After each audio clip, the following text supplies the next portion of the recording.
You're up to 170 clients now. Congratulations. Thank you, man. That's sick. At the start of the year, we were having a beer at the pub and you were talking about quitting and starting this. Yeah. Did you reckon it would end up like this? Dude, like I keep telling everyone there, whenever they ask me how long I've planned this and stuff, I'm like, I didn't. Yeah. But I will say that that time we caught up at the pub was probably how it started. So low key, you're the reason why I quit.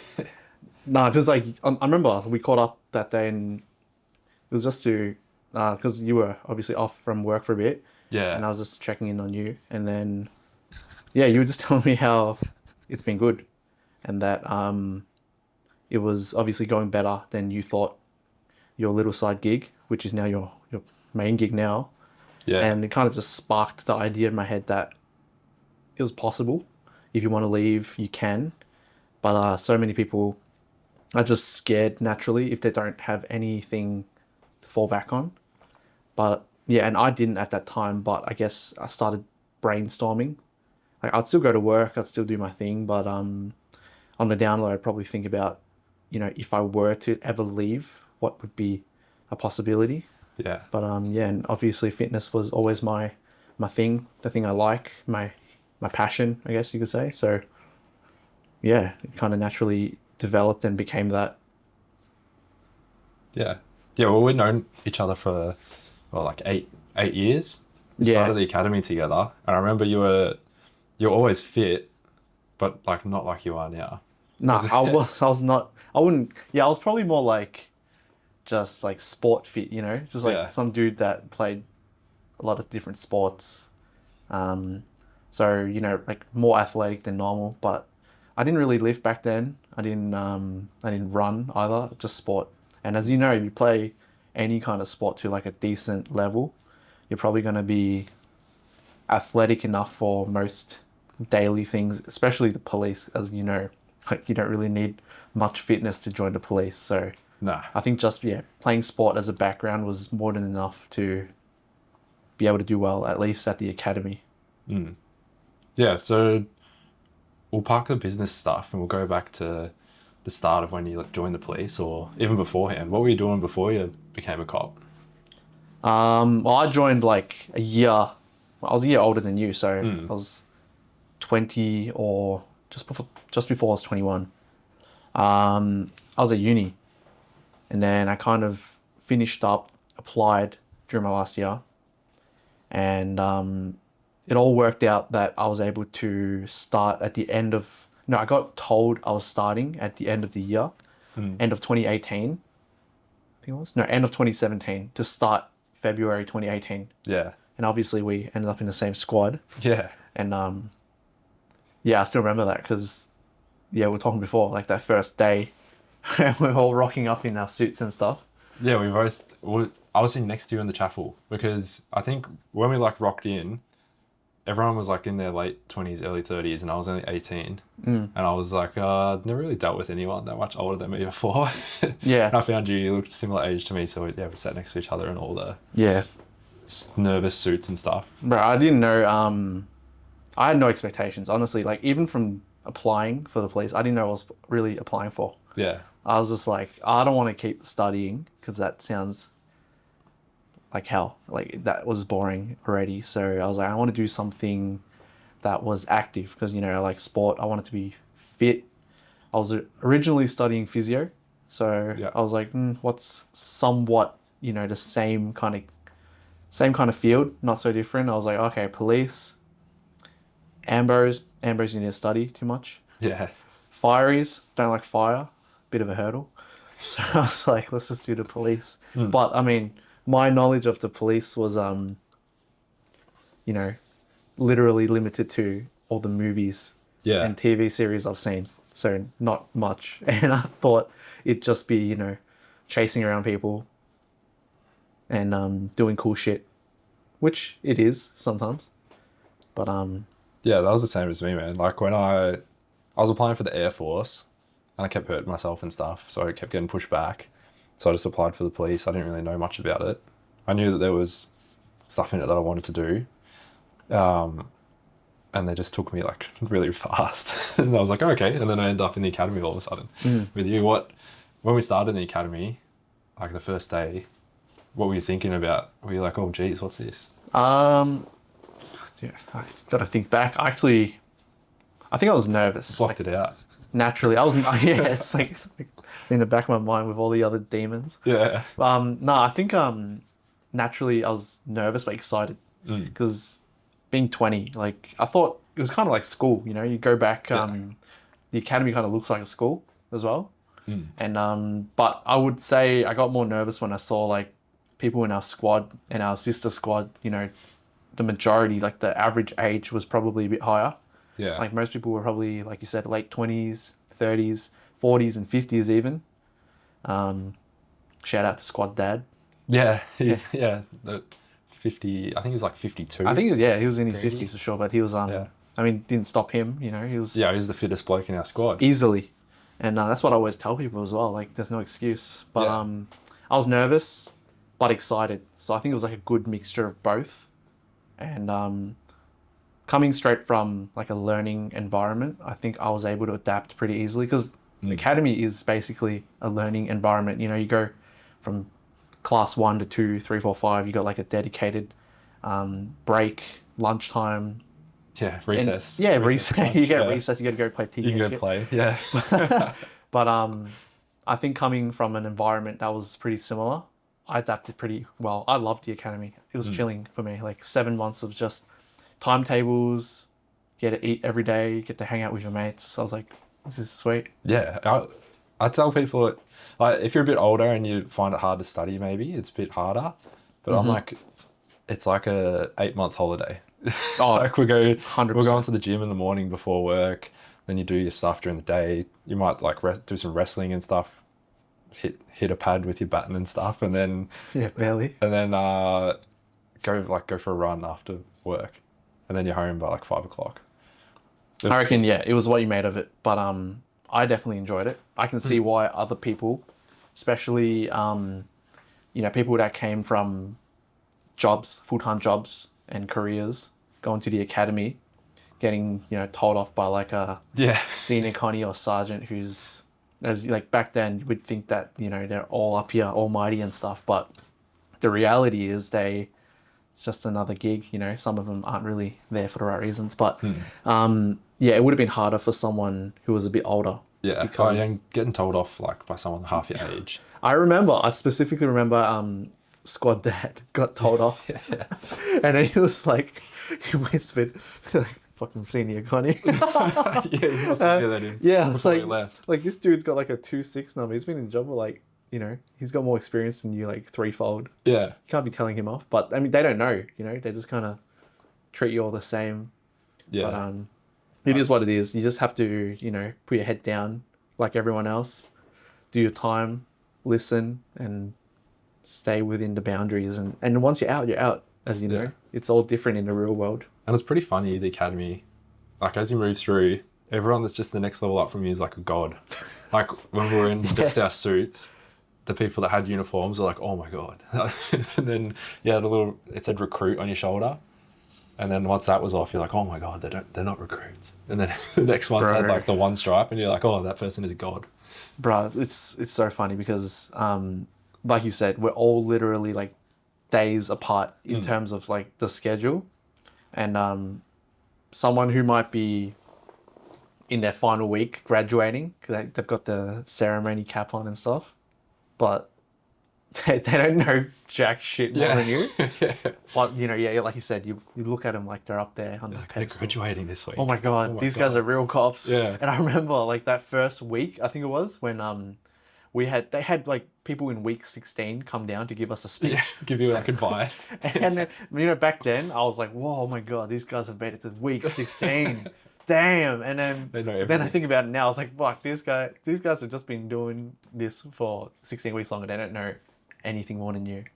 But yeah, and then God forbid you see someone like from like Cert or SOG or something. I remember I sat down and like looked at the Bearcat all lunch one day. I was like, oh my God, those guys. I never saw it. Those guys are like gods. Was that in the academy? Yeah, it was just like pulled up one day. They were doing training or something. Oh yeah. And I was like, oh my goodness. yes. That's what sparked it for you, right? Yeah. That's what did it all for you. Yeah, do you remember anything from like those first couple of weeks that stood out? Not really. Like I winged every exam. I honestly would like open up the textbook the night before and just like quickly read through what I thought I'd need to know. But I mean, and not that I'm like really smart. It's like most of it's common sense, as you know. Like Yeah, well, if you know that you're going to get arrested if you do it yourself, then you know that it's a crime. yeah, like some of it, especially that first few weeks. You know, some of the law stuff you just have to read up on it. You have to know it. It's just like the baseline knowledge. But then for the most part, I'd say just being a cop in general is just like a lot of common sense. Like Yeah. what would a regular person with half a brain do? You know, what's logical? And then I think if you apply that even to, you know, the exams, they don't try to trick you to make you fail. Like the answer usually, it's multiple choice. The answer is usually there. Pretty, you know, it stands out pretty well. And I was just able to, yeah, maybe a bit of luck. I was able to pass every exam, every prac, no problems. Guided by a lot of, you know, experience. We had a lot of like good people in our squad. I think that's why our whole squad made it through.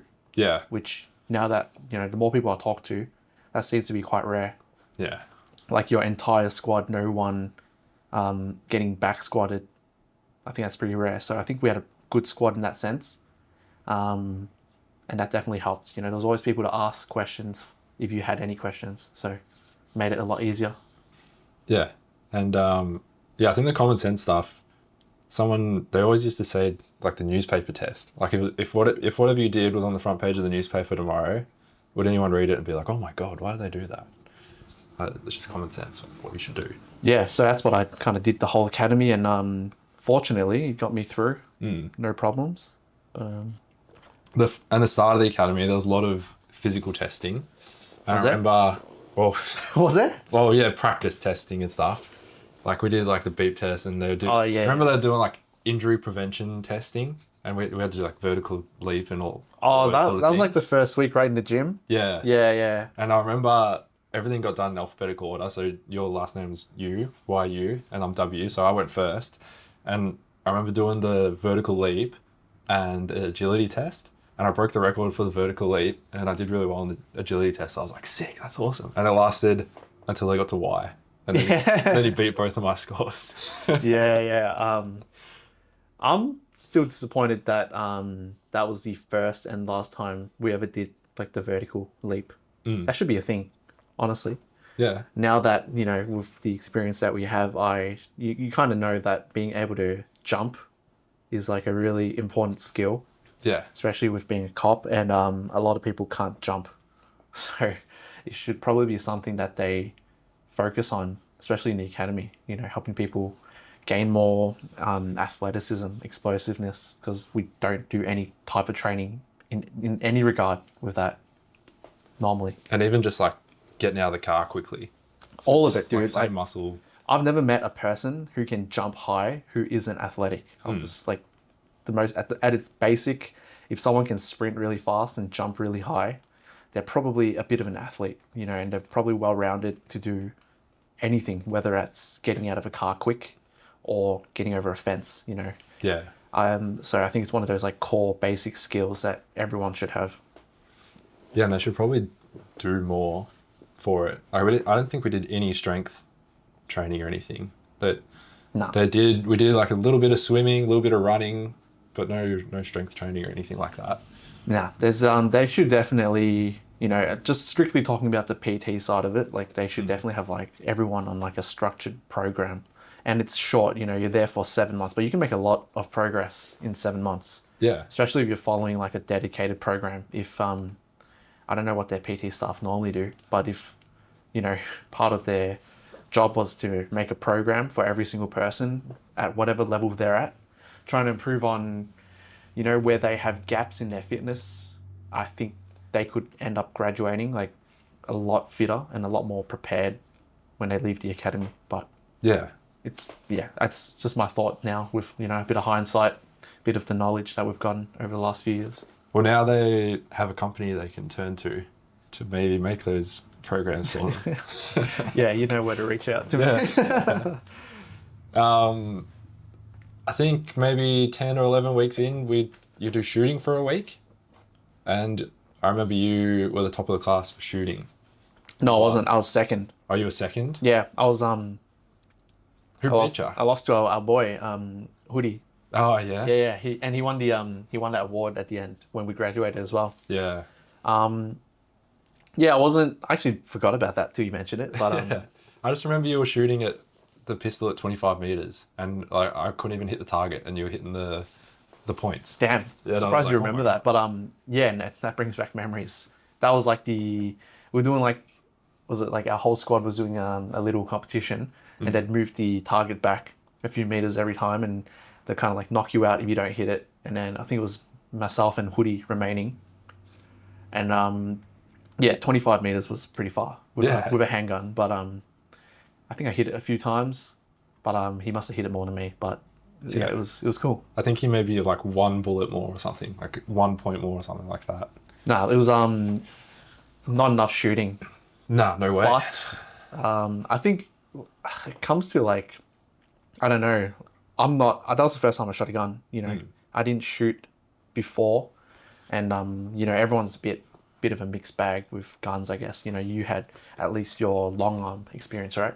Growing up on the farms and stuff. Yeah, I never shot a pistol before, but I'd done shot heaps of shotguns and rifles and stuff. Like the only thing I ever shot's a Nerf and a fucking BB gun. Water pistol. A water pistol and yeah, I think I shot a real gun in Thailand, and it's probably really dodgy. But otherwise, you know, learning all the basics from you, like they teach you the basics, they teach you everything you need to know about the gun, but there's not enough actual hands-on time shooting. You know, not enough time to build muscle memory and all that stuff. And I'd say I wasn't, like, I couldn't shoot until I got into cert. And which is crazy. The difference in the training, like, we would just shoot, we'd have a day, we did a week of the pistol and a week of the rifle. We'd have a day where we're just shooting, and you run out of bullets, you go back, load your magazine back up, come up, shoot again. And you just do that all day. But at the academy, you get like 3 magazines. It's like, don't put the bullets in the gun unless we tell you to. Don't turn around and look at me ever. Like, so it's so like strict, but it has to be that way, unfortunately. But everyone could benefit from doing more. Definitely. It should nearly be somewhere in between those two courses is probably where it should be. And I think it's getting that way now. Yeah, I think it's hard. I get it because, you know, like there's a lot to fit in 7 months for sure. And there's only going to be, like, even the most prepared recruit coming out of the academy is like in for a shock when they go into the real world. I'm sure of it. Like I guarantee. But there's definitely a lot of fluff that could be cut out with the academy and replaced with more useful skills. Yeah. And there's a lot of things that I feel like they don't touch on during the academy and kind of wait for you to experience for the first time out on the road. But they probably can, you know, mention it. But I don't know. I'm sure there's someone somewhere in the brass who is making these decisions on how the academy should be and whatnot, and they probably know more than me. So yeah, I guess it's fine line between making sure that they don't go out and just belt everyone. yes, who would do that? Yeah.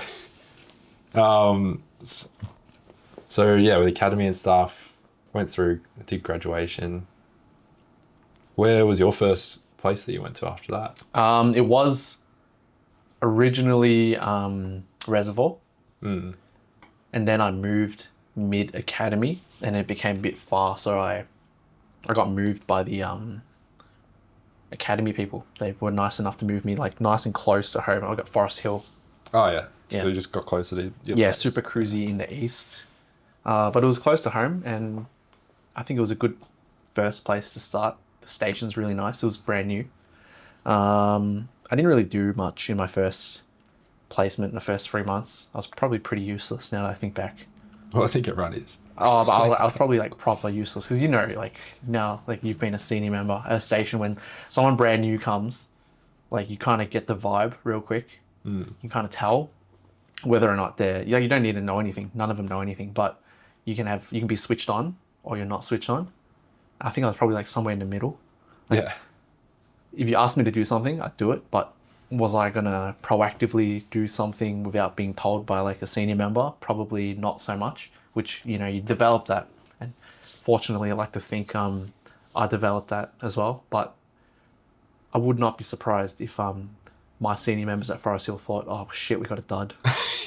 I wouldn't blame them either. So, Yeah, I remember feeling like, well, you were a Nari, weren't you? yeah, I was at Nari. I can't even remember any of the first couple of years, I don't reckon. I feel like I was just an NPC. Yeah, it's just And I was blur. like, life was just happening to me. Yeah. I didn't know what was going on. You just also like hidden it deep within your fucking thoughts because it's Yeah. just like traumatizing. I was only 19 years old.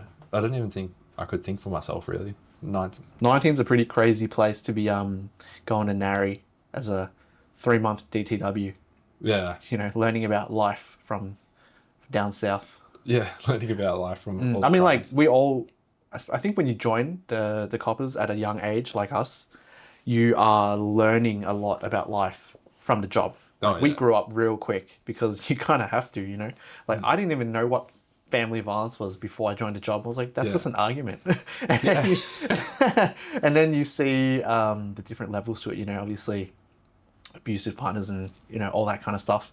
But it makes you grow up. You realize that your life, which is for the most part, I think if you're able to join the coppers, your life is relatively good. You haven't been through too much trauma. You haven't been through too much of the negative end of the stick. Yeah, it's pretty chill. Yeah, exactly. Because obviously, if you are on the other end of the stick, it's probably hard for you to join the coppers in the future.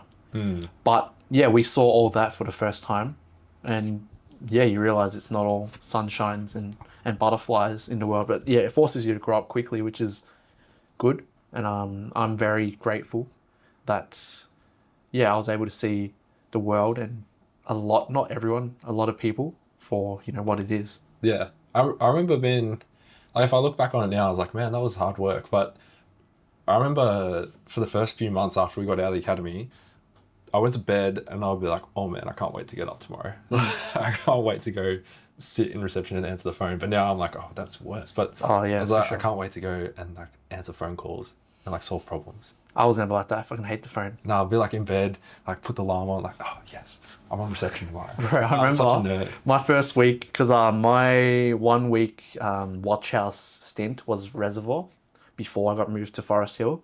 And like that week, all you're doing is answering the phones, going to the counter. Fuck, I was so scared of answering the phone. Yeah. I remember I would like go on a lot of toilet breaks just to Yeah. like stand in the toilet and like stare at the wall and be like, hope time passes quick, I hope the shit ends. Yeah, right. Fucking avoiding that phone call because I pick it up and I'll be like, other than, hi, I'm Constable you, that's the extent of what I can do to help you. Yeah. Where's the hold button? Because, you just use it every time.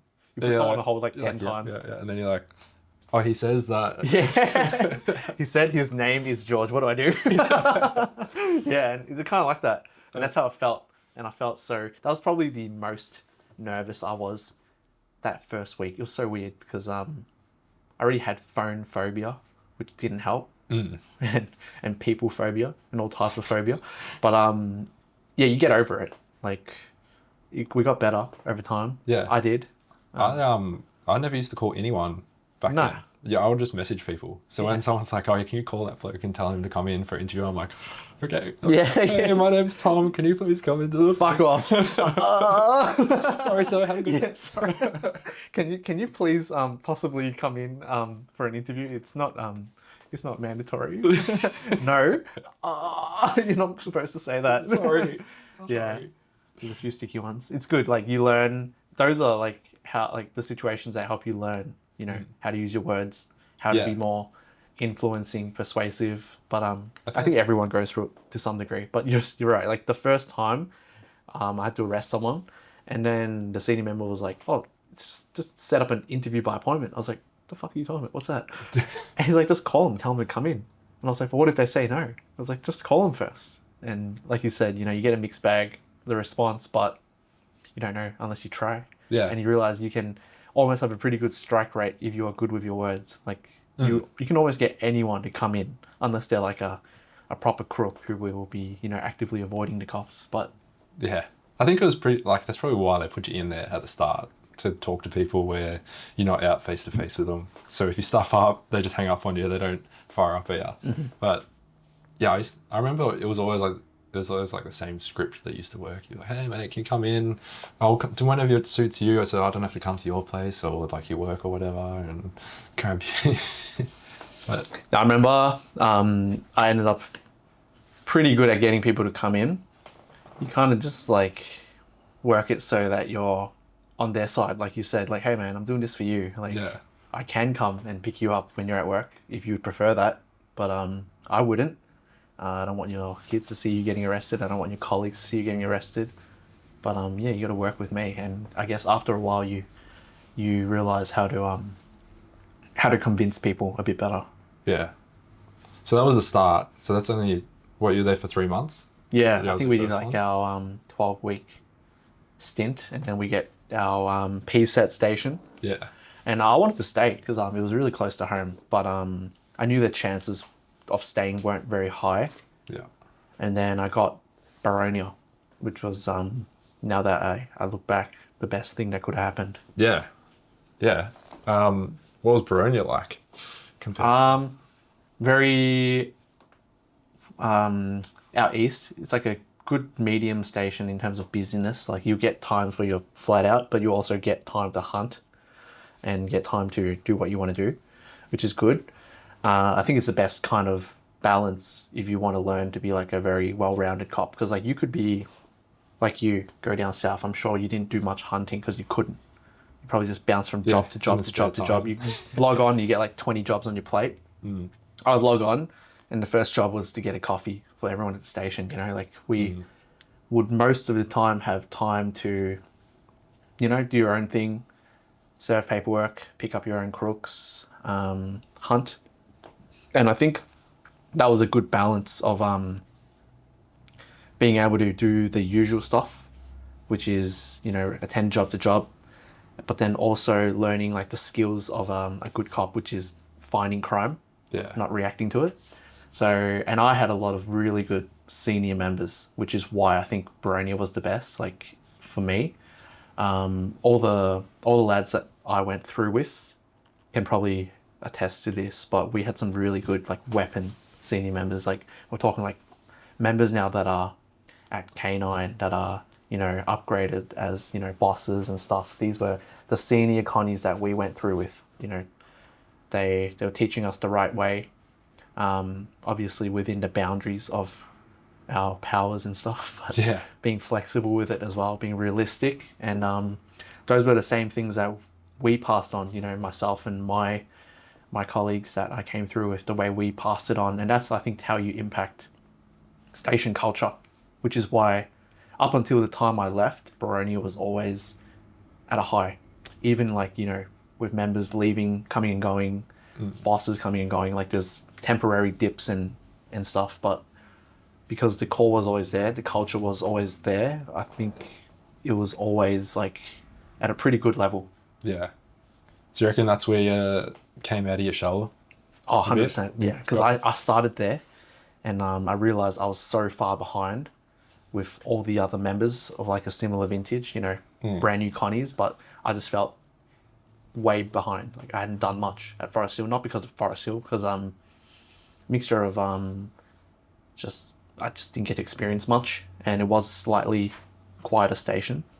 Yeah, So I played a bit of catch up those first few months, but yeah, those CD members were good. They'd never make you feel like you're stupid and stuff. And yeah, there's a lot who I still keep in contact with now. Definitely have them to thank in terms of like becoming like a better member those first few months, because it's a really steep learning curve. yeah. I worked out there towards the end of my career before I left, and they were telling me stories of your foot pursuits. Mine, Yeah, yeah. you're a foot pursuit legend. Oh, I don't know about that, but I did get into a few foot chases over the years, but nothing will ever beat that first one that I lost. The first and actually no, I can't say it's the only one I lost. But the first one where I mentioned this one on the Zero Limits podcast, but I was working with a senior member who used to scare the absolute shit out of me. Very intimidating. And yeah, if he does listen to this, like JT will know. I've talked to him now. Like we're mates now, and I can talk to him and joke about this. But Did you tell him it was scary? yeah, I told him. I was like, you used to scare the shit out of me. Yeah, but he was one of those members who, everyone around who knew like would like have respect for him, because if you need to find a crook, he'll find you a crook. If he wouldn't take shit from anyone, but he's also knowledgeable and by the book, but flexible. Like in my eyes, like a really good, dependable senior member. And those are the type of people we had that I had to learn from. So I was really lucky. If I didn't become a good member, that would have been on me. I think, I had the tools, I had the people around me. Yeah. But one of my earliest shifts with him, and at this point, he was already still uniform, but like bending it and flexing it as much as we could to do fun stuff, outside of just serving paperwork, arresting people for shoppies and assaults and other stupid shit. He would tee up, unmarked car operations, all kinds of different fun stuff where we'd be in plain clothes, get to take a civvy car out to go and like still arrest people, but people that you wanted to arrest, not because you had to arrest, go onto a job. Yeah, no one flagged you down. Yeah, exactly. So people, like, you could target who you wanted to target, and that was a lot of fun. He teed up a shift where he wanted to catch this crook, notorious for running in my area.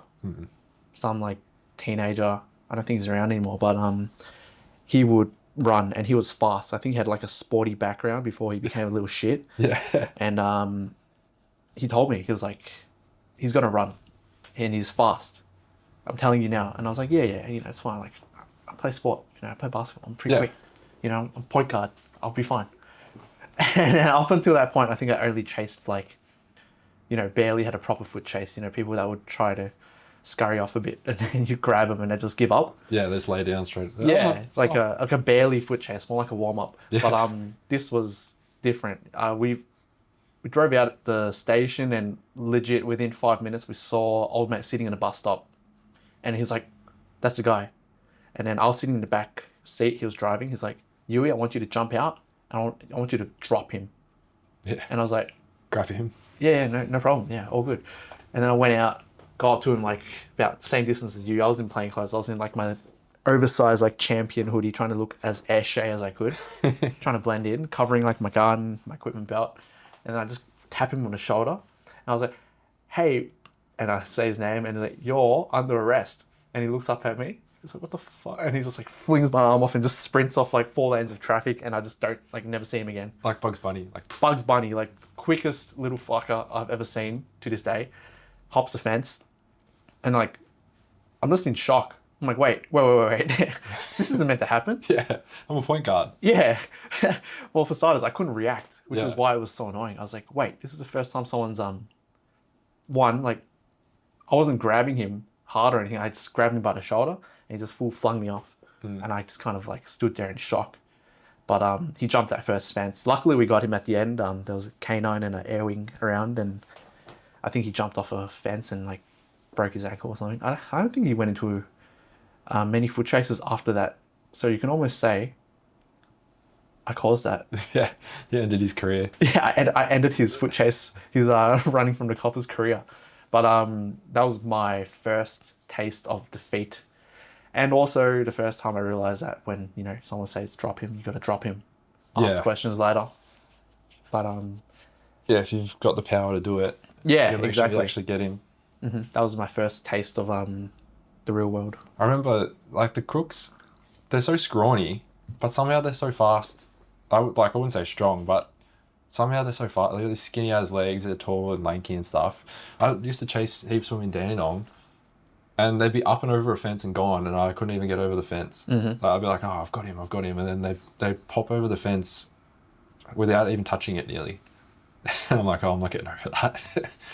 I think it's different. Like if you're a crook and your job, your KPI is how many coppers you can run away from. Yeah. He got to hit his KPIs for the day. So yeah, he's trying to get over that fence. Whereas you you're trying to chase them, but you also know like you're not really going 10 out of 10, right? I don't think I ever went 10 out of 10 for a foot chase because, you know, Well, when usually you they gas out and then catch up. yeah, exactly. Either that or, you know, when you go really hard, that's when you'll hurt yourself. You'll lose your offsider. And I just don't think it's worth it. Like, it's not like if they get away, they're gone forever. They'll just get picked up the next day, you know? So you kind of choose your battles. There are some people you will put a bit more extra effort into. But I think when someone is trying super hard to get away and you might know the crime, it might be a bench warrant or they might have done a shoppy at a store, like something like $5, something, you're like, whatever. It's not worth me going all out over this fence and possibly hurting myself. Yeah, and they cut their legs and stuff up jumping. Oh, fences. yeah, dude. And I'm like carefully going, like, Yeah, there's so many times like I was chasing someone and they'd stack it over like the second or third fence and then they're just lying there. And then that's like, you know, you need an ambulance, but you kind of did this to yourself. Yeah. But I remember when I was in cert, we had one where it was like, oh yeah, I actually do have to chase this guy because he had like a knife or a sharp piece of metal or something, and we're at Albert Park Lake, and there was a fun run going around, and he was just at the fun run with his knife or something. So we get out and we've got all our gear on, and we chased him for 2.5 Ks, and we're like, I think he's gonna gas out soon, surely. And 2.5 Ks. and he would like stop and look at us, and then just sprint again, and we'd be like, oh my god, how is he not tired?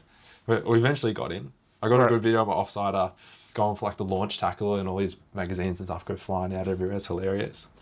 But I always tell people, if you don't get the crook within 100 meters, they're gone. yeah, yeah, Like both the extra weight. Yeah, both the fact that I can probably only sprint 100 meters myself before like fucking lying on the ground, but if you have to chase someone more than 100 meters, it's a bad day. And very rarely, people always think, oh, foot chase, you know, just, you know, I can run, I run 5Ks and 10Ks all the time, you know, I run half marathons. Yeah. Yes, but like you're running at like a constant pace, you know, and it's usually straight. A foot chase is, it's almost like you're parkouring, you know, you're jumping fences, you're ducking, weaving, dodging shit in people's backyards, hazards on the floor. And that gasses you out so much quicker. And then you're, you know, sometimes sprinting as well when you can, and mix it all together. And it really is functional fitness. Like it is how well you train your functional, like actual like functional ability. Yeah. Not so much, oh, you're a really good runner, you must be really good at foot chases. Nah, I've met some good runners that can't jump over the fence to begin with, you know? Yeah. So a lot of people get that wrong. And if you're fit enough, eventually you get them because they do gas out. Yeah. And they should gas out before you because they're not like, They don't train. it's not their job to Yeah. run away from police. Well, some of them it's probably their job, but like it's not what they do every day. So yeah, Exactly. We should be winning training foot to catch chases. Yeah, exactly. Like Yeah. the only reason they run is because they've probably had success running away from someone in the past, so they're feeling pretty lucky. But if every single time someone ran, they got absolutely clobbered by a member and, you know, they had a bad experience by running, I'd say there'd be less people running. Yeah. Yeah. But the pure fact is, you know, if a copper was chasing me, I'd probably give it a shot as well. So you were fit around then, but not the same as you are now. Was that around when you started? That's the thing. the I gym don't really or- mention this, but I kind of had like a dip as well.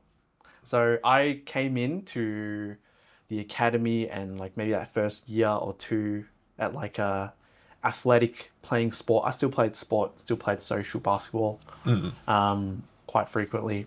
So I came in with that athleticism, and then I didn't balance out everything. You know, I was eating shit. I was eating Macca's, 7-Elevens, like a lot of Subway, junk food, fast food and whatnot. Yeah. A Shift lot of work night food. shifts. Yeah, a lot of easy food. And then before I knew it, I gained a lot of weight, which I've got a few photos you've probably seen, but you know, my natural weight is probably around 70, pretty light.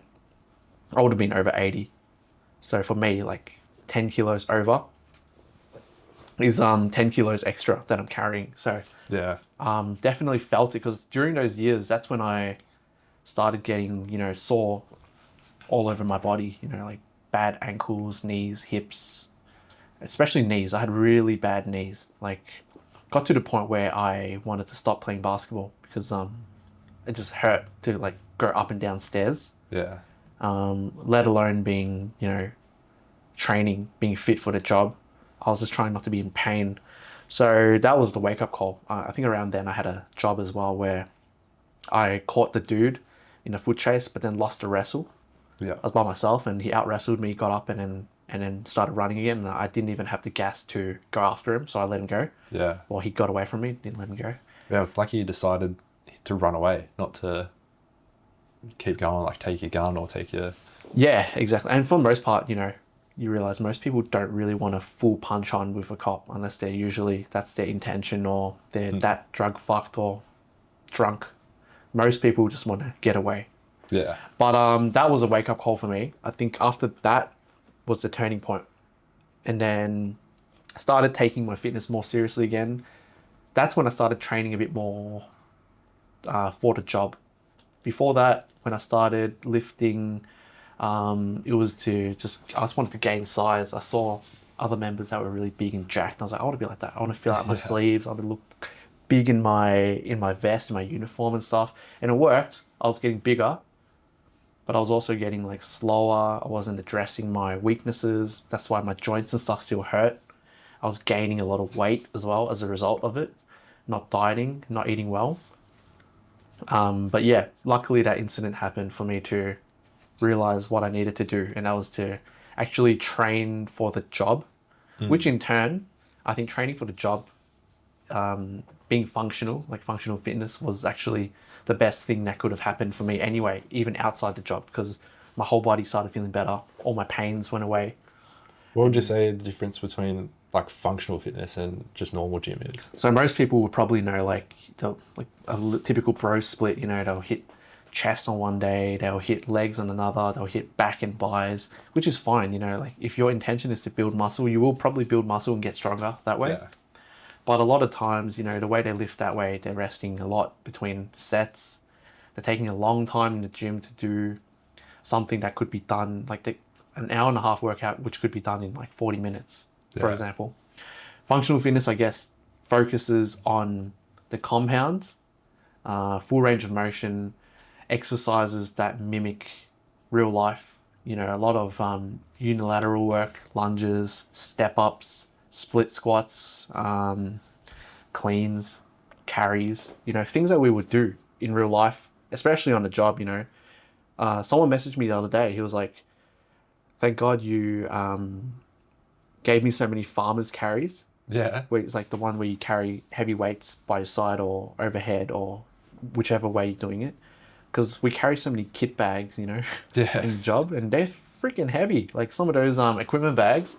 And I remember as well, like we'd go from scene to scene. Sometimes you need to bring all your shit with you. And you just be carrying like 3 bags at once, and if you don't have the strength, like a lot of people get injured carrying shit. Like not always because they're wrestling someone or they're chasing someone. It's because they can't lift properly or their body can't handle it. Yeah. Yeah, and like pulling yourself out of the car and just getting out of the car. Exactly. People get hurt getting in and out of the car. Yeah. Which is not the best, but also when you're carrying all that extra shit on you and your body like can't handle anything more than it already could, like without it, like that's when people get injured. So I guess that's what functional fitness is, like doing the movements that mimic everything you would do in real life, and also more specifically functional fitness for our job. Yeah. So is that, when were you still a Baronia when you started training like that? I was pretty much Baronia my whole career, man. Like I did a lot of secondments here, there and everywhere, but mainly I was always gazetted to Baronia. That was technically my station because I never really had an official position anywhere else. Yeah. I just bounced around a lot. You did a bit secondments as a detective? Yeah, I did 2 separate, like 6 months secondments at 2 different CIs, which was good because that was the initial goal. Not my goal, but it was it's kind of just a goal that became my, I don't know, kind of people wrote my narrative for me. Like everyone's like, oh, you're pretty good at your paperwork. You're switched on, you can do this job clearly. Because after my first secondment at Knox, I was at Knox CI, did pretty well there. So that was good. I learned a lot. And for the most part, I don't know if it was because it was my first stint. I was just like go-getter, really keen, took on every piece of work. Without knowing it, probably like burnt me out a bit, but I learned a lot. And I was like, it taught me that I could do that job if I wanted to. And because I didn't really have another goal at that point, I was like, yeah, I'll just shoot for CI. You know, that's fine. Yeah. It's like the natural progression. You know. That's what everyone always tells. Like, they're like, yeah, you need to go be a detective. You can't do anything unless you be a detective first. Yeah, because they're like your yellow Freddy opens up your world. So Yeah. I was like, yeah, that's fine. 'Cause since I don't really know exactly what I want to do, I'll give that a crack. But I realized real quickly that it wasn't what I wanted to do. Yeah. So during my second secondment, that's when I cut it short and went like voluntarily, like went back to Basically, Baronia. like you had enough. Yeah, enough of this. I was like, my second secondment was basically like no end date. It was until I got a job. Yeah. I swapped with a detective at an office. He went to my station at Baronia to upgrade as a sergeant, and it was basically one of us get a job. That's how long this secondment will last. So it was pretty good. Like it was, most people would be really happy. Yeah, good deal my if you position. want to be a detective. And yeah. I was happy. Don't get me wrong, but that's when I realized that I probably didn't want to become a detective at that point. It was a mixture as well. Like there was probably it's probably not the right timing as well. Stuff going on at home, and I just had a chat with the boss, who was one of my sergeants back at Baroni a few years ago before he became a DS. Yeah. So that was really good because he gave me like a real genuine chat, real advice, like as an actual friend and mentor rather than just a member. Yeah. And yeah, he was like, if it's not for you, this will always be an option in the future, but you know, health and family comes first. So he's like, go back. Yeah, you can do it. You can do it whenever. So that's what I did. But then I went back, and then like 3 months later, I tore my Achilles. Yeah. you you did that, yeah, playing basketball.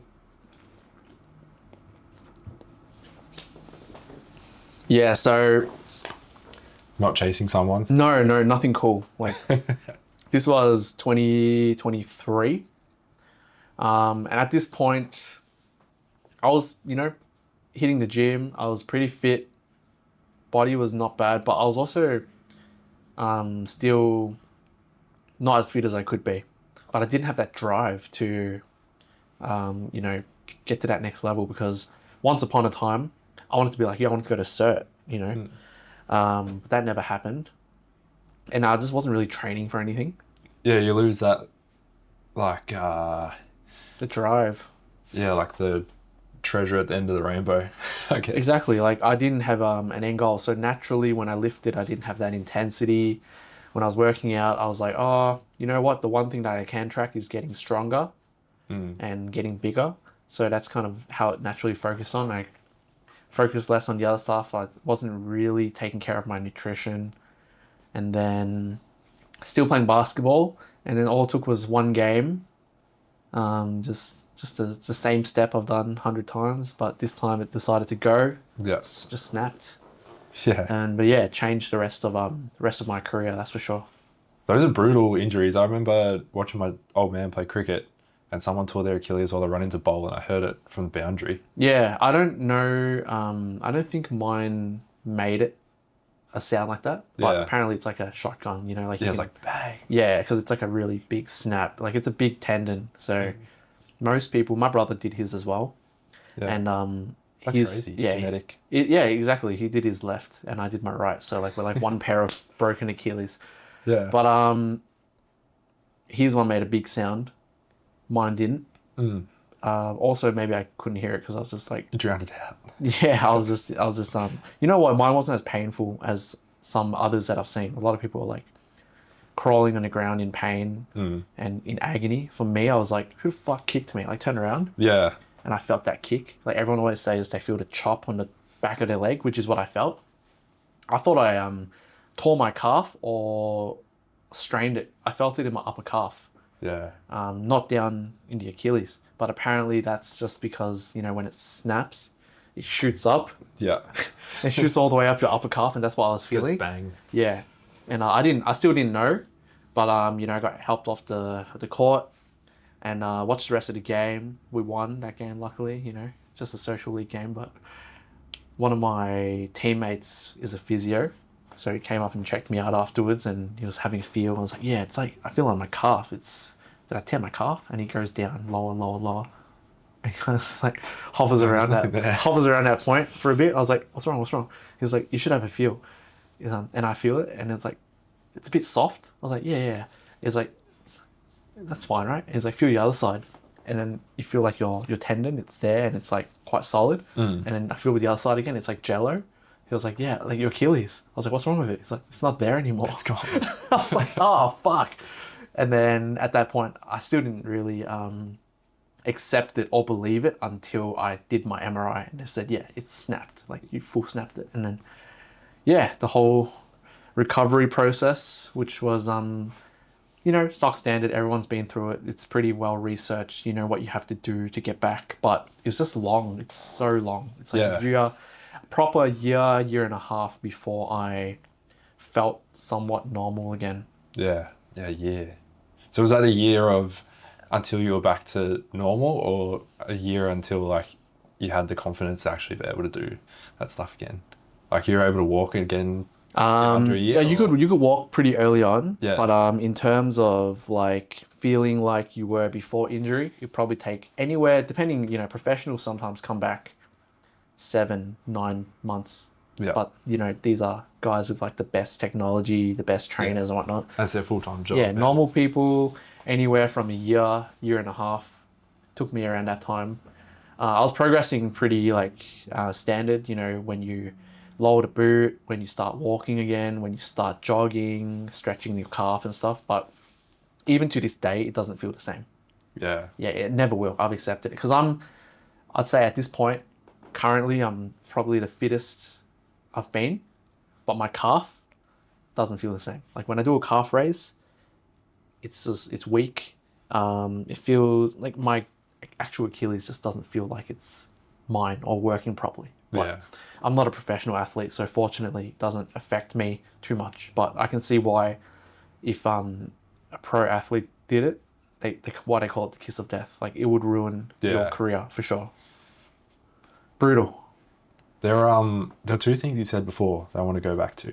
There's one about being a detective was affecting your life negatively. Was that just you had no time in your day to do anything? So it was a mix. So I did have some home stuff going on, which probably won't mention, but that's all right. It wasn't so much that. It was a mixture of that, and then when I was doing my second secondment, I was like fully locked in. I was like, I gotta end up with a job as a result of this secondment. I've been so lucky to get this opportunity. I've gotten this opportunity because I knew the boss. He was my sergeant back at Baronia, and he's literally dragged me over here, no questions asked, to get me a job. So there was a bit of pressure, but then it was not so much the pressure. It was more the pressure of something that I feel like I didn't need. Yeah. It's like, I know for a fact that if I kept pushing, I probably would have ended up with a job. But I asked myself if that's what I wanted. And at least then, with the chat I had with the boss, it wasn't. Like, I didn't even want to end up with a job. So I was getting so much of this pressure that I felt like I didn't need, when I would have very well been happy on a van working with my mates, still learning plenty, being able to have the freedom to do what I wanted to do. And it was a mixture of all of it together. And I just felt like it was bad timing. Yeah. Well, at least you figured it out, like, because once you get in, you're kind of stuck there. Like, if you had gotten a job, at least you figured it out before that. Yeah, and that's why I think, there's so many different areas in the police, as you would know, like, as we would all know, like, you don't need to try and find that so fast, because most people, when you leave uniform, you're not going back. So when you specialize, that's you done. And at that point, I was 5 years in, and I think I had so much more to do. I was, up until the day I tore my Achilles, that last shift I did, I arrested a murderer. Like, I was doing something new every day, Yeah. you know, and it was, Yeah, 5 years in. Yeah. and it was so much fun still. I would go out on the van, we'd do night shifts, and like, I've posted a few like silly videos on my Insta, like memories and, you know, all the banter that you do Yeah. on night shift with your crews and stuff. That was the best. If someone asked me what the best memories I had on the job were, it was those night shifts, all those banter that we had with the crews, the camaraderie, the freedom, you know, not having a boss breathe down your neck, being able to somewhat feel like cops that could do what you wanted to do, Yeah. you know, going out to hunt.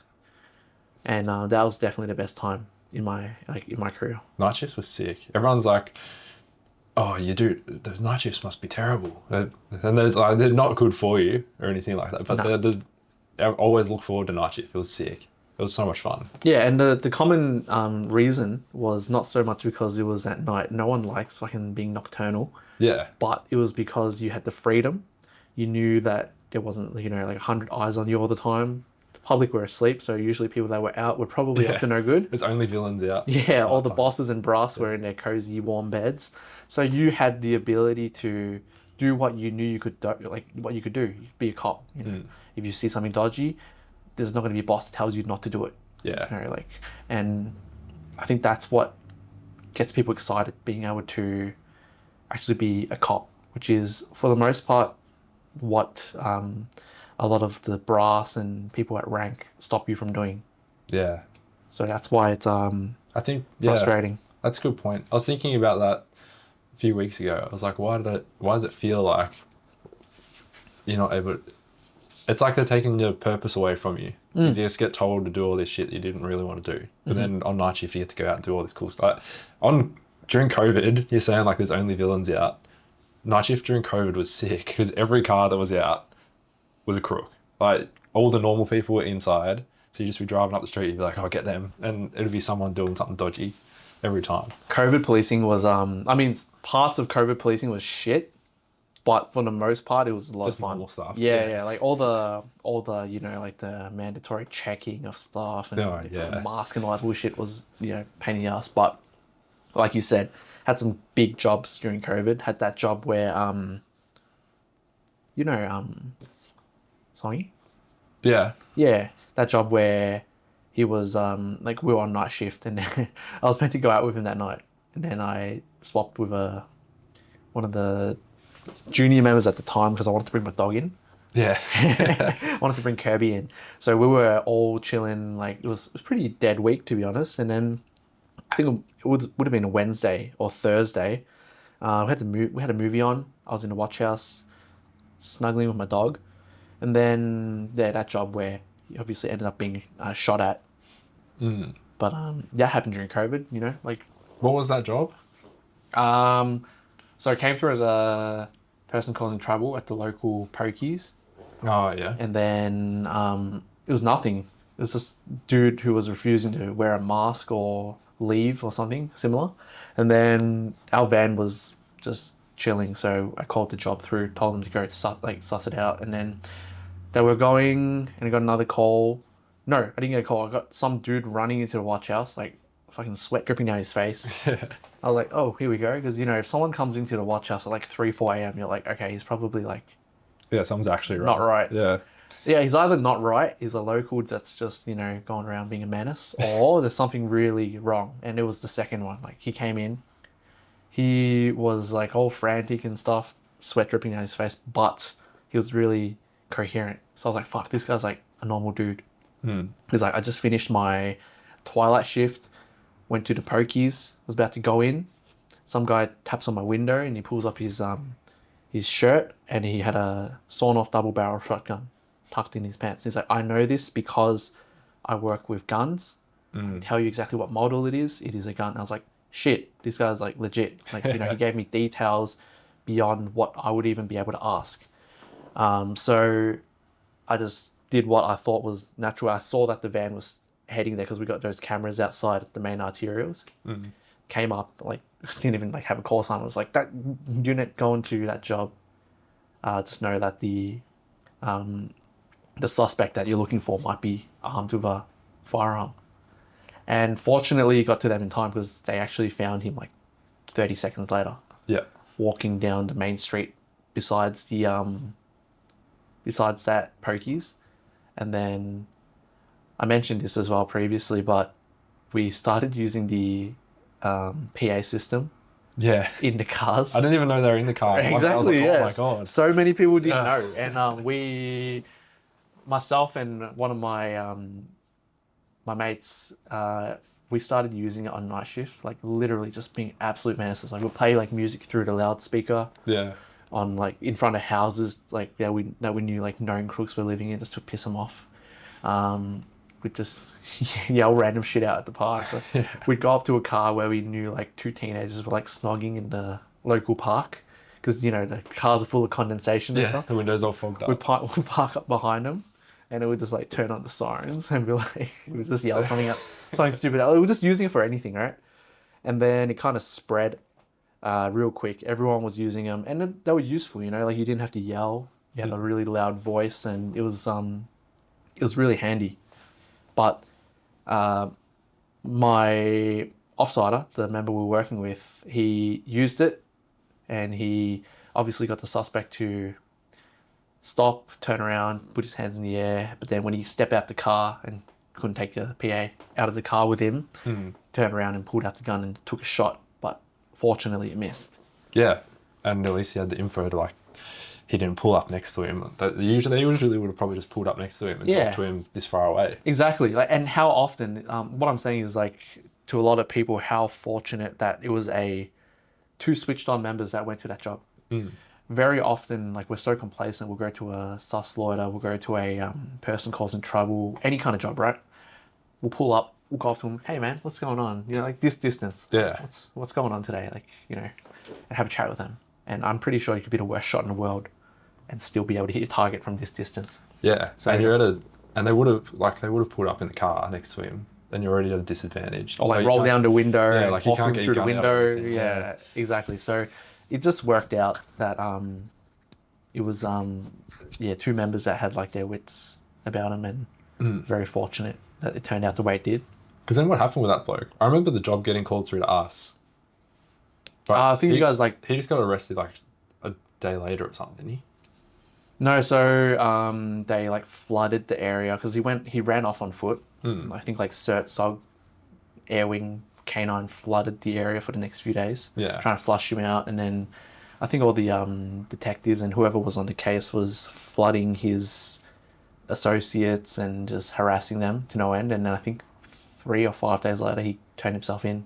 Yeah, okay. Yeah, Still he come down from whatever he's doing. Still in the bin, so yeah. Yeah. As you would be. Well, I think, he'd probably go for a long time for that. Yeah, you'd think so.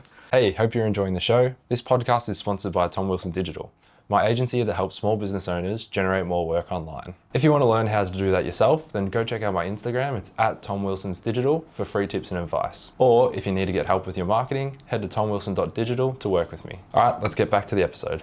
Oh yeah, and then the injury, Yeah. which took me out for a long time. I was off work for 4 months. So you got introduced to light duties. Boy, did I. But I was really lucky as well, because normally if you're injured, as you know, you'd be on light duties, either admin or stuck in the watch house or something else stupid like that for however long you're off. Yeah. I did it for a few months, and then I was like, I'm literally gonna neck myself. So someone planted the idea in my head. I was doing a watch house shift in Rowville, and one of my now clients, funny enough, he gave me the idea. He was like, have you thought about D24? I was like, what's that? And he was like, police communications, I didn't even know there was police members working there. Yeah. At that point. I would have thought it was just because it's just unsworn people, I think. Well, I would have thought. Well, it pretty much is. It's 98% unsworns being your dispatchers, call takers, but there are police liaison members there who are helping to triage and just bridge the gap between, the civvy knowledge and the police knowledge and powers as well. Yeah. To give them authority to do things. But yeah, I found out about that position, that role. how it's a sergeant only job. So, but at that point I was 6 years, and I was like, I never thought about upgrading, but Yeah. I also feel confident enough. I know that there were members that were asking me, the boss was asking me, like, have you ever thought about upgrading and stuff like that? I was like, not really. But yeah, I reached out, and just by chance again, the boss there at the time, acting boss, was a sergeant normally at the station where I did my second temps as a detective. So Yeah. we got pretty familiar, see him every day, say hello, chat and stuff. And just from that, when I called, because they knew who I was, just got my foot in the door. Yeah. So I guess that's probably the one thing I always tell people, how important networking is as well. Yeah, actually talk to people. Yeah, Don't like just if I sit in was your little shell. exactly, if I was just a grumpy little shit every day, didn't bother to just say that hello, like, and it's not like ingenuine. Like, I will go and ask people how they are, have little chats, and that honestly adds up, because that little connection I made with that sergeant who was upgrading at D24 got me through there, no problem. Yeah. My boss, who I always had a good relationship with, she gave me the approval as well, and convinced the inspector to let me go. Yeah. So I did a stint there, which was probably the best secondment I did in my 7 years. Yeah. Yeah. If you get a relationship with the bosses and stuff, because they can stitch you up Mate, if they don't like it and you ask for something, they can just be like, well, nah, not happening. it's crazy how much power a boss has at Yeah. each individual unit and station. Like, following D24, I did HQ. Yeah. So I was sitting in on all these divisional meetings, and fuck, like they have the final say. Like, if they say, Tom's a shit bloke, never give him temps. Like, you're never getting temps. Yeah, Like, goes up on the whiteboard or something. legit. Like, it'll be tattooed, on their forehead. Like, it can be like that. So, Yeah. not saying you got to suck eggs and, suck up to your boss, but it's also important, even if you don't get along with them, to be like, have a neutral relationship, because they do have a lot of power Yeah. in your career. Whether or not you're trying to piss off out of that division and, like, let's say, try out for cert, they can be the one that says no. Yeah. Well, don't let him go. I Just remember because. there was people that couldn't even come onto the selection because the boss said they couldn't even go for the 2 days or 3 days or whatever it is. Yeah. And I've seen that now. A lot of my clients are cert aspirees, for the future, but their biggest hurdle is actually not doing it and training for it. It's convincing their boss to let them go. Yeah. So Is that just because there's not enough coppers, or because they're like, yeah, "No, I it's don't a want mixture. Like, I guess they wouldn't say no if they weren't short staffed, but being short staffed doesn't give a boss the right to stop someone from fulfilling their own dreams and their own goals. that?" Yeah, well, they're going to be short-staffed, aren't they? Exactly. You're going to be short. What's one extra member? Like, you can't stop someone's career development and progression because of your problem. Realistically, and it sounds shit, it is a divisional's problem, Yeah, not this not the member. person's, yeah. This member might not have, a future opportunity to do it. For example, they might be peaking right now, priming, in a good physical condition, healthy, in a good set of mind. And if you're saying no, they might end up doing something else. Like, it might change the course of their career. Yeah. So I think it's unfair when I see that kind of thing, Yeah. which I've seen a lot happen to one of my close mates as well. Yeah, it sucks. So you're at D24. What did you do there as a sergeant? Nothing. Just No, that's what everyone thinks. It's actually a really complex job. People ask me, like, it's the role is a PCLO, Police Communications Liaison Officer. yeah. Basically, day to day, I was out in Burwood, the Burwood campus, so I was looking after the south and east only. Yeah. And that was enough. Like, the south is fucking busy enough. Yeah. But the east is also really busy, like Division 1. But yeah, you monitor all jobs that are ongoing at any given point. And trust me, at any time, in the entire state of South and East, there's a lot of jobs going on. So Yeah. you've got to filter through a fuck ton of jobs. Yeah, so day to day, you're looking through those jobs, you're monitoring any priority one, any critical incident, and you're assisting them with resourcing where you can. So if you read a job and you know that it's likely going to result in needing CERT, SOG, air wing, canine, you give them an early heads up. Yeah. Because normally it's the difference of them getting that heads up to being able to go to that job, or them being snagged by someone else. And then when you call for them, sorry, unavailable. Yeah. Which can obviously make or break a job and the outcome. So there's that, there's resourcing. That's part of the daily duties. The other one I didn't know that I learned when I was there was jobs that go to the call takers that they can't handle or that they need advice on. There's a few different type of jobs. Ongoing current jobs, like, for example, victim calls hiding in a cupboard saying that there's someone that's broken into their house right now. What do I do? Yeah. Call takers can't give advice. Okay. They can only stick to a script. You know, it's like very black and white. They can't give them any kind of hints or anything because it's not in their description. They can probably get in a lot of trouble for it. They're just civilians, like you said. So those calls get transferred to you. Yeah. And I am the exact same thing, except I'm a sworn member. Yeah. So kind of learn on the job type of thing. The first time I got a job where someone was like, someone's broken into my house, I'm kind of like hiding behind a door and like pushing against it like in a movie. Yeah. Like bang, I can hear the banging on the other side. They're banging, trying to break down this door. I was like, make sure you're pushing really hard with your legs, you know? How strong are you? Yeah, you got any like escape points? Do you have anything you could grab like as a weapon in case they do break in? Do you know who they are? Like information that can help, because there's units en route, right, already. It's been called through as a job. It's been assigned to a unit. They're en route. I can see how far away they are. But because you've got them on the line, you take advantage of it, kind of thing. Unless it's counterintuitive. Like if someone's getting stabbed right now and you've got one hand on the phone, I'll probably tell them to hang up and try to defend yourself. Like, stop getting stabbed. Stop, yeah, come on, try harder. But you know, most people are smart enough to put it on speaker or something. Yeah. So I remember this was one of my first calls because I did not really get much training beforehand.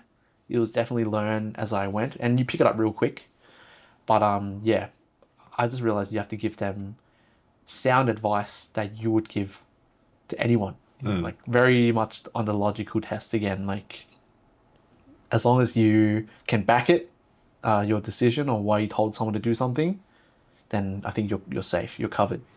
Yeah. But yeah. So was that office where people, was that like the 000 call takers and then the dispatchers and everyone was all in the same place?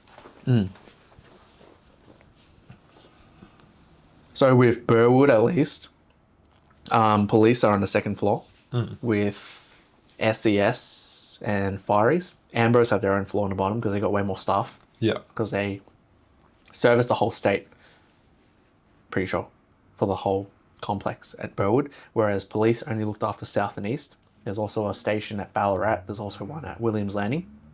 Ballarat look after the country stations and Williams Landing look after North and West. Yeah. So we had a smaller area, but yeah, we got call takers in one end of the room, and then you got the dispatchers with the PCLO. So I was sitting on the same table, like pretty much like we are now. Like you'd be a dispatcher, you'd have your headset on, every single computer, each dispatcher's looking after a different channel. You know, it could be for East, you know, 0401's here, 0402, 0403, whatever. 0301, 0302, 0303. Each dispatcher had a different channel. Yeah. They rotate as well because, as you know, some channels are worse than others. Yeah. And so they're all sitting next to each other because they used to be like on the radio. They'd be like, my person next to me is just kicking me, saying there's a car coming across to our channel.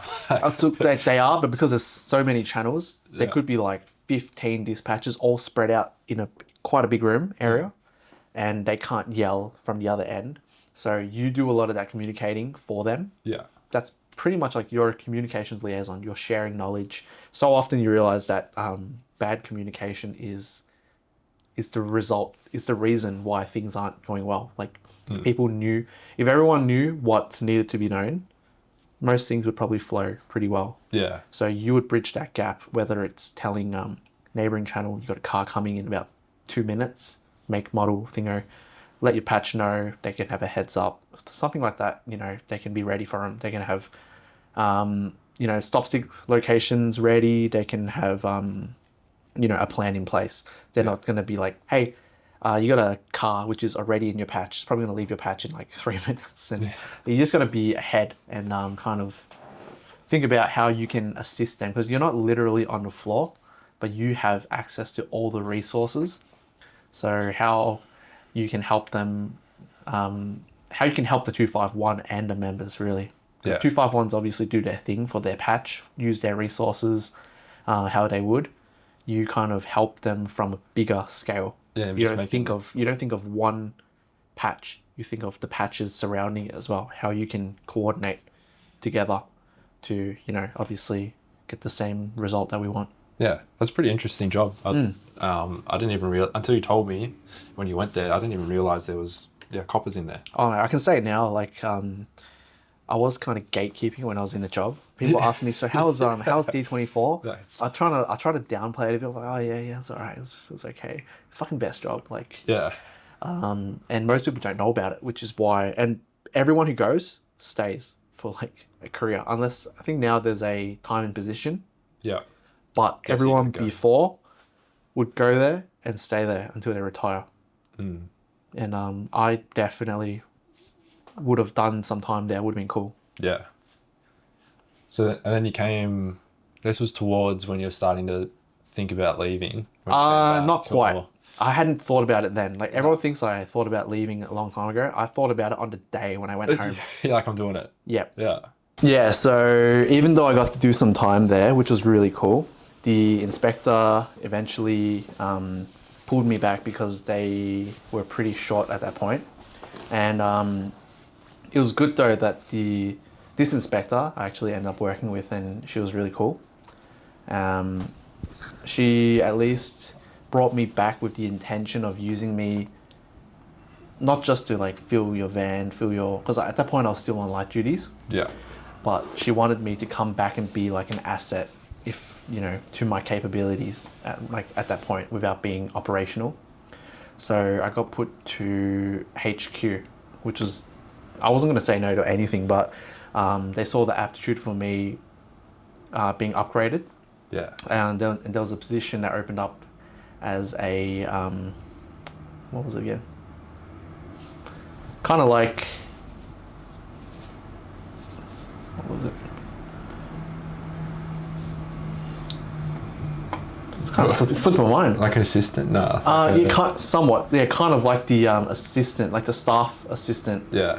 But not so much for any specific member, because normally you got like your superintendent's got like a PA, it's got a staff officer. Yeah. I was like the staff officer for everyone in the office for ED2. Yeah. So in our division, we've got the 3 inspectors, one for Maroondah, one for Knox, one for Yarra Rangers, and then you got the super of ED2. So yeah, that was my office, like a lot of brass. And I was just helping with anything they needed help with. Get them coffees. And, the projects officer, that's what I was. Yeah. Yeah. Funny enough, like I thought I would just be like their like little lackey and bitch, but I had a lot of projects to do, like things that I didn't expect a project officer to be doing. But then I realized afterwards, I found out that that position is normally senior sergeant. Oh, okay. And I was like, for starters, this position doesn't need to be a senior sergeant. What a waste of money. But as an acting sergeant, I was able to do it. Yeah. I was told I did a good job, which was nice. Learned a lot. It was good, and it was really eye-opening because I would sit in on all their meetings, and boy, did I do a lot of meetings. God, so many meetings every day. It's like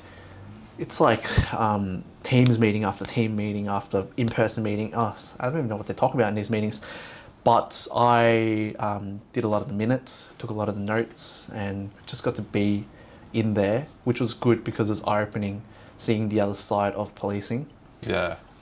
Literally, we were joking about KPIs before. Yeah. Like whether or not your division is hitting your KPIs. I'm like, what?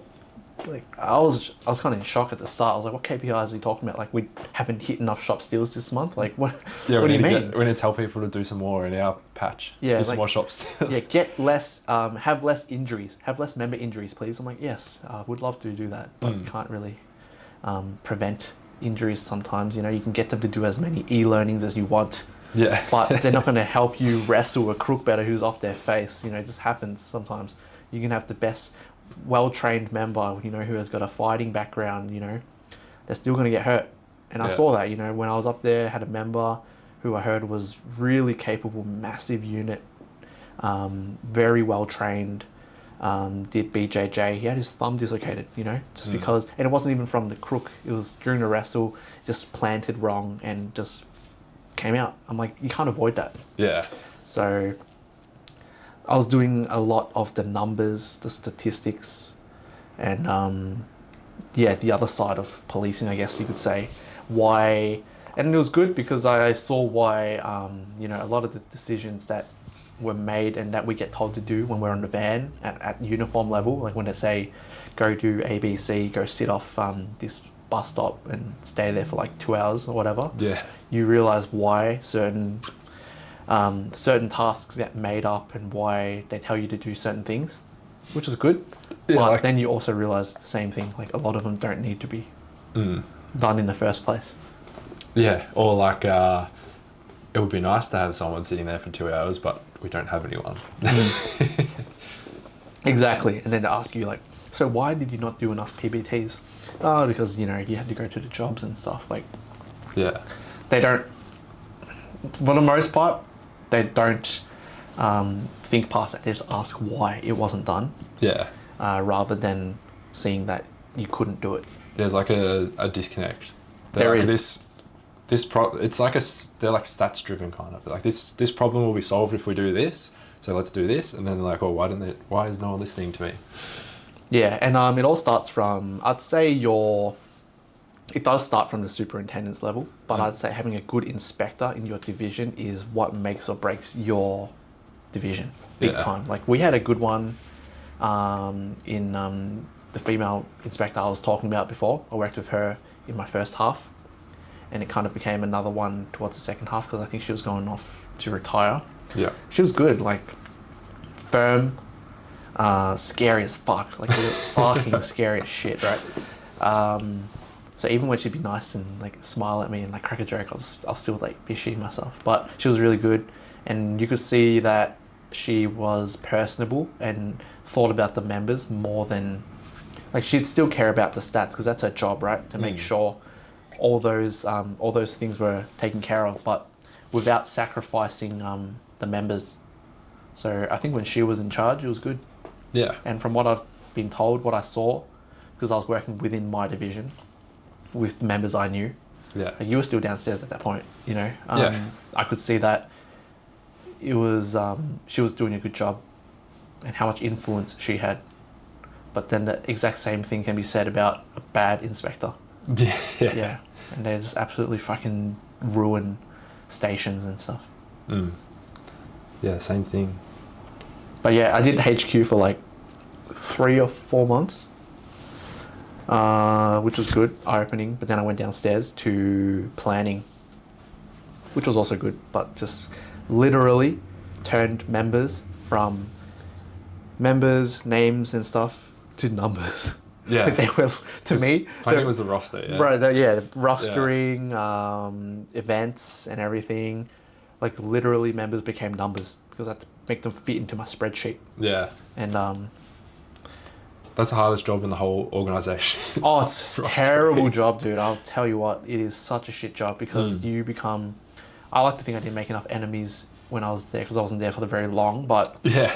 fuck, you can't please everyone. Nah. And yeah, some members will request the world, you know, expect every single request they make, whereas some other members are the easiest, will get whatever they're given, and they're usually the ones that cop the shit rosters as a result. And it's like, how do you balance making sure these members still have a life, and then the other members that are asking for too much, you know, still get what they want somewhat, Yeah. Yeah, it's a shit job. There's no Horrible. easy way to fix it. No, I don't recommend it. I always thought like, if it was like the fire aides and you just got told, all right, you're on afternoon shift that week, you're on morning shift the next week, it would be good. But then there's also things like, and it wouldn't work for most of the coppers. You lose most of the cops.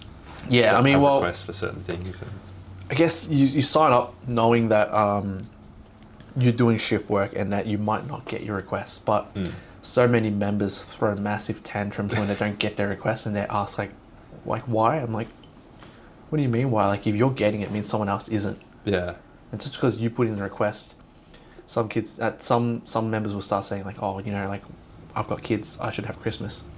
They don't have kids, shouldn't have Christmas. I'm like, no, that's not a reason. They still got family. Yeah, exactly. But it's just a shit job. I think we can all agree that it's just a terrible job. It's not for everyone. That reminds me of, there was actually someone who we lost in our squad, remember? The first day, there was a chick there, and then the second day she didn't show up.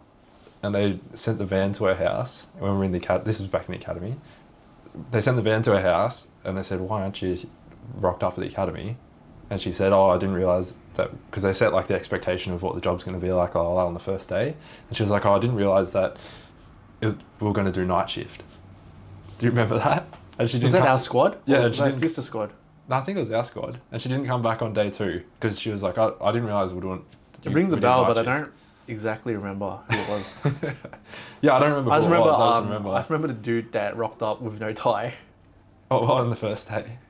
It's like all the guys are like, you know, overdressed and, you know, wearing, even if the suit doesn't fit them very well, wearing a suit and tie and all that. And there's this one bloke that rocks up with like a shirt, it's like unbuttoned. It's like, yeah, I had my dad's shirt on. I was like, yeah, at least I'm doing better than this guy. Yeah, but that reminded me. She was like, night shift? Nah, I'm not coming back. Yeah, and she just didn't rock up the next day. That's crazy.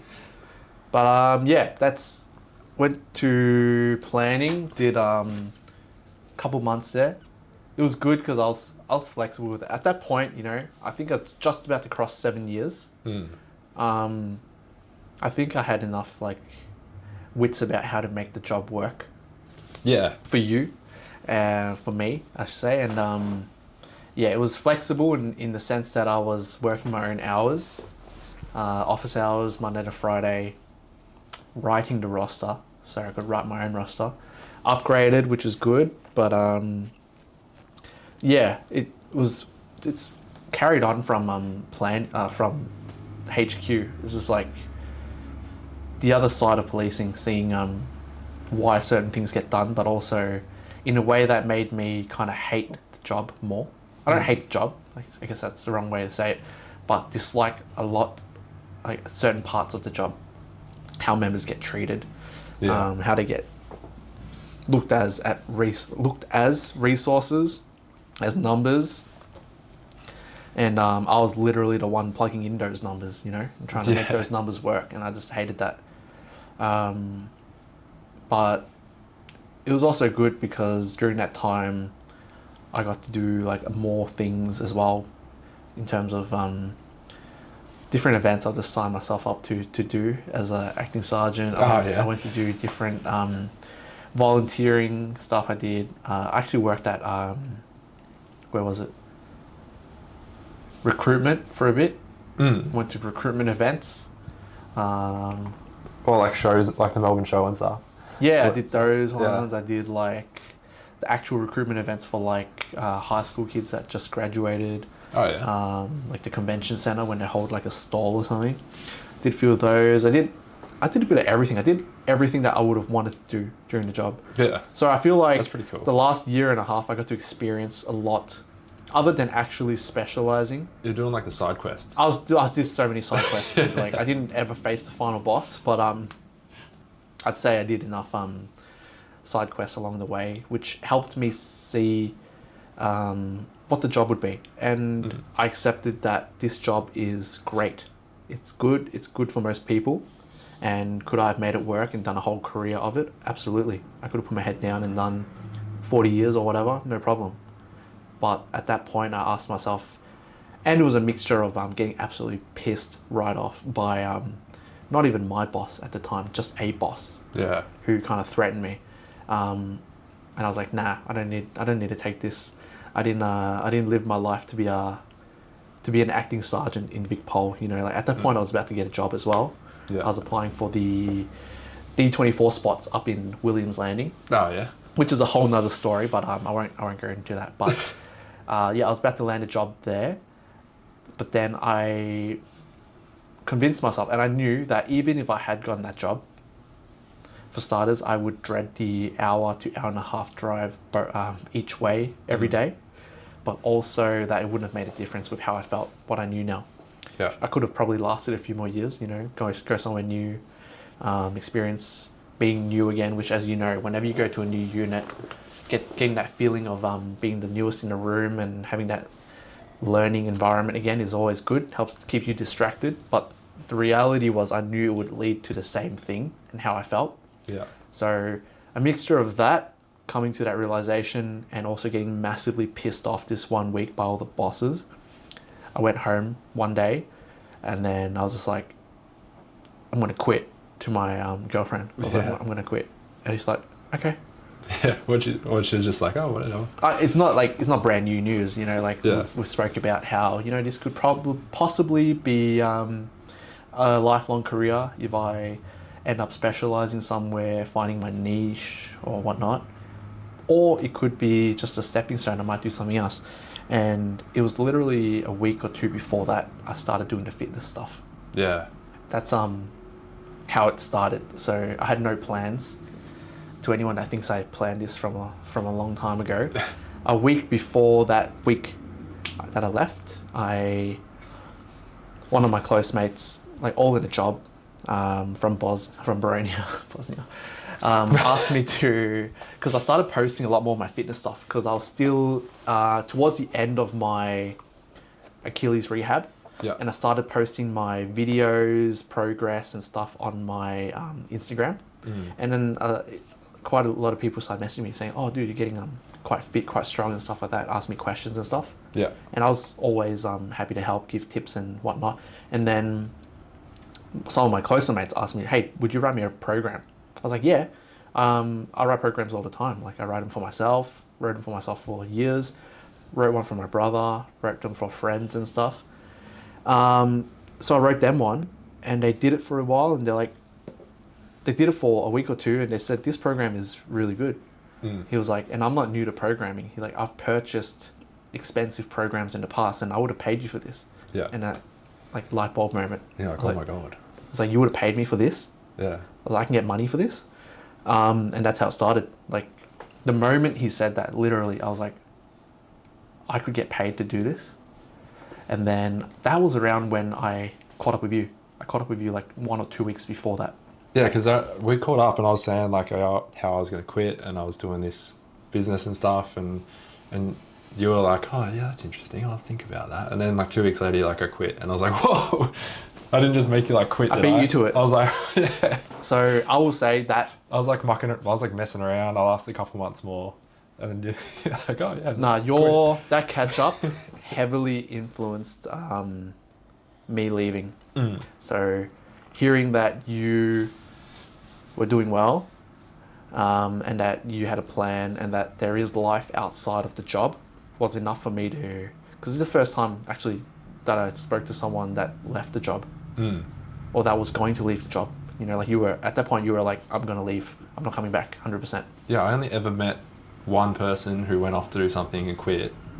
Maybe when at the very start of my career, there was someone that quit and went back to their old job and I was just like, why would you quit? You do this forever, don't you? But yeah.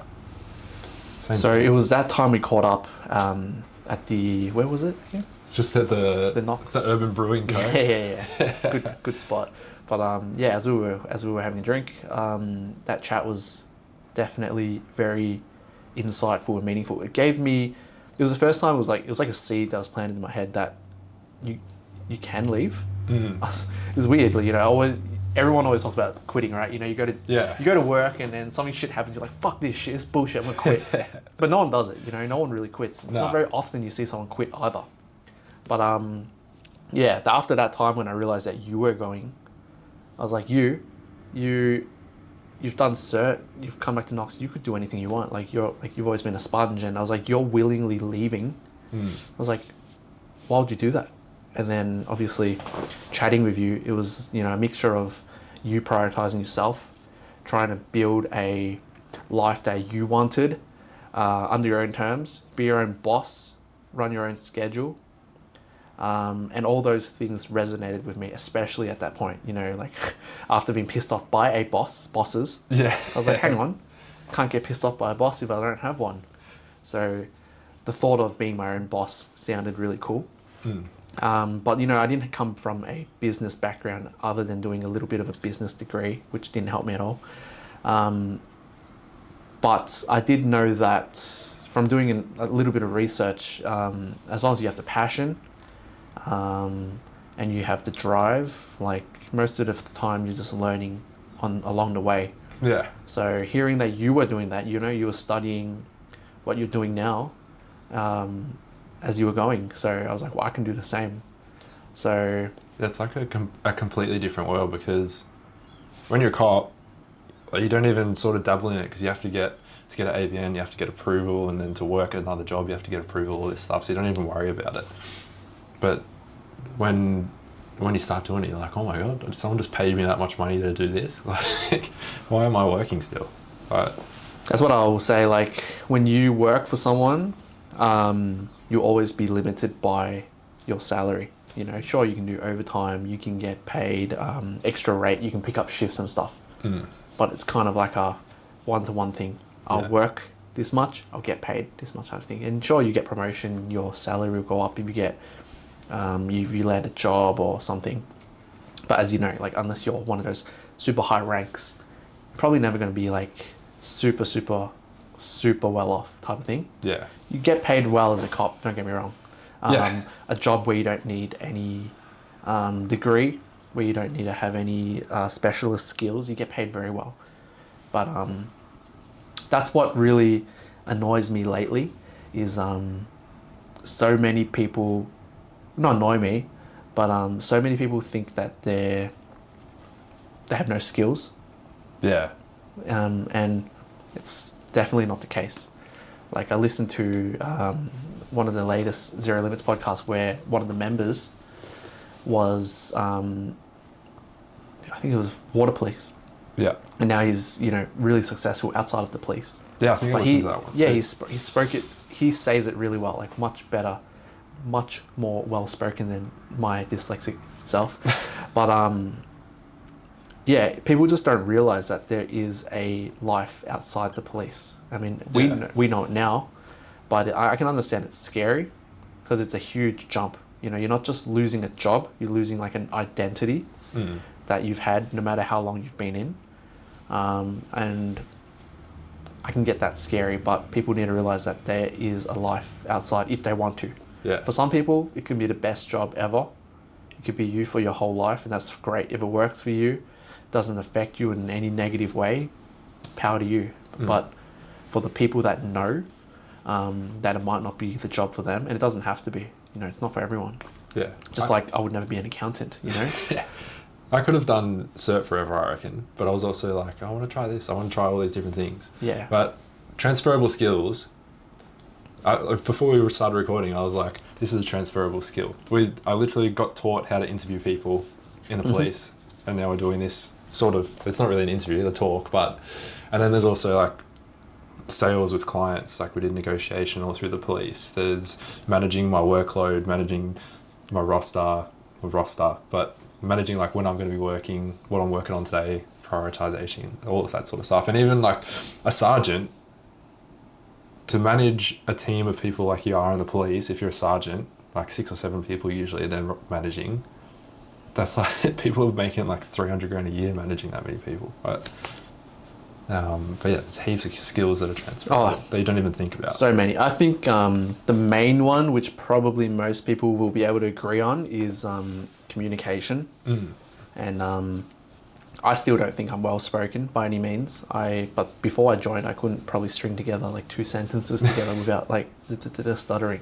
I think all I said was like, yes, please, no thanks. Yeah, exactly. And you know, being naturally like quite introverted as well. But being in the police forces you out of that shell, especially, you know, when everyone would know, anyone who's in the job, when you are talking to a heightened person, if you're a good member, you'll know that matching them is not going to be the solution. Yeah. You need to be able to stay calm. And I think for starters, if you're in the job, you're going to have pretty good EQ, be able to control your own emotions and stuff. But definitely doing time in the job only gets you better at that. And it's one of the skills that will carry over to whatever you do. Yeah. Anyone at the top of their game, no matter what profession, have supreme control of their emotions, I feel like.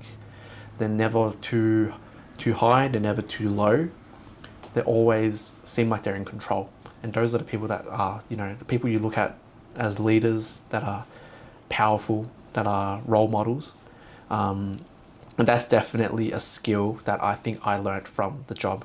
Yeah. Among other things as well. But the main one, definitely. Communication and like self-awareness. Yeah. So you're starting to think about it. You thought about it for a week or so. What was the day when you're like, no, I'm done, bang? It was, I don't know the exact day. It was end of Feb. Yeah. Yeah. I pulled the pin, I think right before March. I went home that day. I didn't even know I was going to quit. I went home. Yeah. It was a Thursday. I went home, chat to my partner, made the decision, and then I called up my boss at Baronia, my normal boss, because I wasn't going to talk to any of the flog bosses that I had over at Knox at the time. I won't name them, but some of you guys probably know who I'm talking about anyway. But I spoke to the boss that I trusted, the one who's helped me so much the last few years, that I had a good relationship with, who's one of my clients now. Yeah. And she helped me through the process. We had a chat, and she was amazing as always. But I told them, she guided me through the process, what I had to do, and it happened. The rest of it just kind of flowed on, bouncing ball type thing, signed a few pieces of paper. Yeah. We just ticked over 7 years, obviously, so had long service.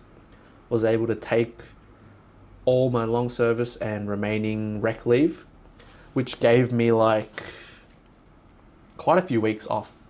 I think it was like almost like 3 full months off paid.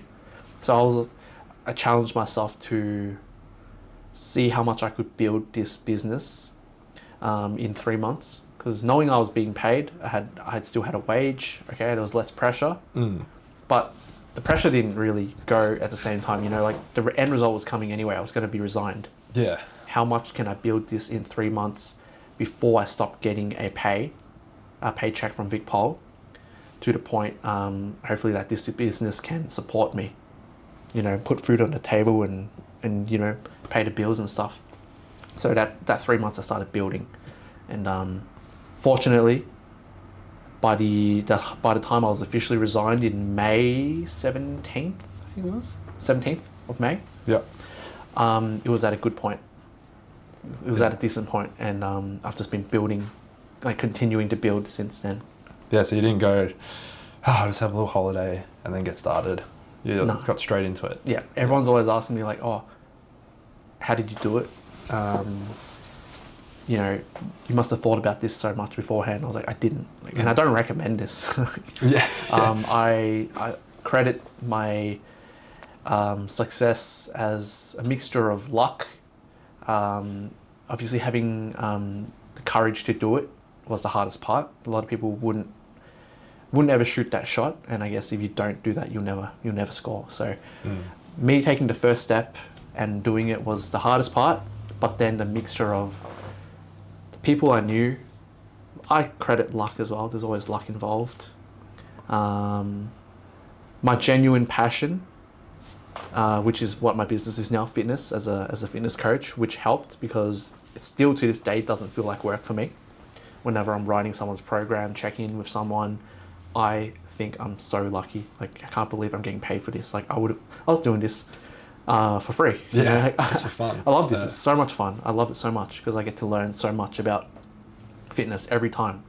But yeah, a mixture of that, knowing that it was okay if I failed. I was not so close to the fact that if this doesn't work out, I would happily go and stock shelves at Coles. Yeah, did you have something lined up if if this doesn't work? No, absolutely not. No? I thought Did you have like an idea of what you're gonna do? No, I just told myself I would rather go scrub toilets Yeah. than go back to the job. And with that in my mind, I was like, I can't fail, you know. Like, I accepted that leaving was the right thing to do for me, and it was, and it absolutely has been. That even if this fitness stuff doesn't work out, I'll happily find a job. I'll happily go work retail again or something. Yeah. It'll work out because it'll work out. Correct. Eventually, because I had the same thing, but I was going to go to the coffee shop and make coffees if I ran out of, because every time I got a new client, I was like, okay, I can go for another couple more months, and I was like, if the money runs out, I'll just go down there and I'll make coffees. And like Alex Hormozy says the same thing. He's like, I was going to do Uber, and I think he says he's going to be a stripper, something like that. You could have done that. No. With the new rig. When you first started the business and you started to do some planning and stuff, what was your like idea and plan and stuff for what you wanted to turn it into? Bro, literally no plan. So I remember at the start, I thought about it from a really basic point, because my first 15 clients or so, and I'd say I built up a few clients pretty quickly, fortunately, because a mixture of mates, you know, like people who were just like genuine mates, like supporting me. Even if I was the shittest coach in the world, they would have signed up. Yeah. You know what I'm saying? Like real, like give you a crack. Like real brothers, like that would just help me get my foot in the door and, you know, get the ball rolling. And they're still my clients to this day. So I like to think that it was because I do offer a good product that it's been able to continue building. But at the start, you know, I know for a fact all those guys that signed up with me were just doing me a favor, helping me, which I really appreciate, which is why they're, I told, you know, the only thing I can give back to them is they're on the same price for life, as long as they wish to stay with me. Yeah. But yeah, so using them kind of as like a guinea pig experiment and going with the flow, I realized it wouldn't take a lot of clients for me, like maybe around 30 at a certain price point, to make my salary as a copper. When I left, I was getting acting sergeant wage, which was pretty good. But like, it's not mind blowing, you know. My missus still shat on me and wears the pants in the house, which absolutely totally fine, proud of that. Yeah, that's why you had to put the gym outside. Exactly. And it gave me the, her doing well in her own regard gave me the confidence that I could go and try this. You know, obviously, I understand the difficulty with a lot of people who might have an idea of quitting because they can't afford the risk. They might be the breadwinner in their family.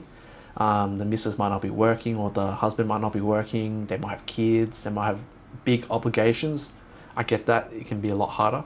So I'm fortunate that I was in a position where I could do it with less risk. And, you know, Mrs. doing well in her own profession definitely helped. Yeah. But, I had no idea. I would watch YouTube videos. I would look at other people's, like other fitness coaches' accounts and be like, what makes them so successful? Yeah. And that's kind of learnt like that. I just kind of learnt by watching videos, trying, failing. Like my first thing I saw was post 100 videos, 100 reels on Instagram. I still use Instagram as my main source of social media and marketing, advertisement. Post 100 videos because the first 100 are going to be dog shit, and boy were they dog shit. You won't see most of them anymore because I've archived them, but fuck, some of them were bad. Yeah. But every time, and the reasoning behind it was, by the time you reach your 100th video, the person on the video said, I guarantee you it's going to be better than your first video. Yeah. And sure enough, it was. You've had 100 little lessons. Exactly. And they're the lessons that you will only know by making your own mistake. You know, if you copy someone word for word every time, you'll be making their mistakes. Yeah. But if you do your own thing, you'll make your mistakes and you'll learn how to make it work for you, which is what I've kind of done. Obviously, lots of inspiration by other people as well. But I think you have to learn by failing, putting yourself out there, not being scared to fail. Because like those first few videos, I would I wouldn't get like 100, 200 views. Yeah. Not that views are the source of success. Doesn't make up how successful you are. But I guess it's a number that you can also look at. Yeah, it's attention as well. Exactly. And nowadays, obviously, I do a mixture of different types of videos, from informative fitness stuff to police skits, and to just general funny, relatable content. It's just free marketing. You know? I think that's good, man. You got the good, because you've got like because you're training mostly police now. Yeah, Are I'd you say training- 90% are members. Yeah. Were those first 15 all cops? Maybe about 10 of them. I think Yeah. about around 5 or less were regular civvies.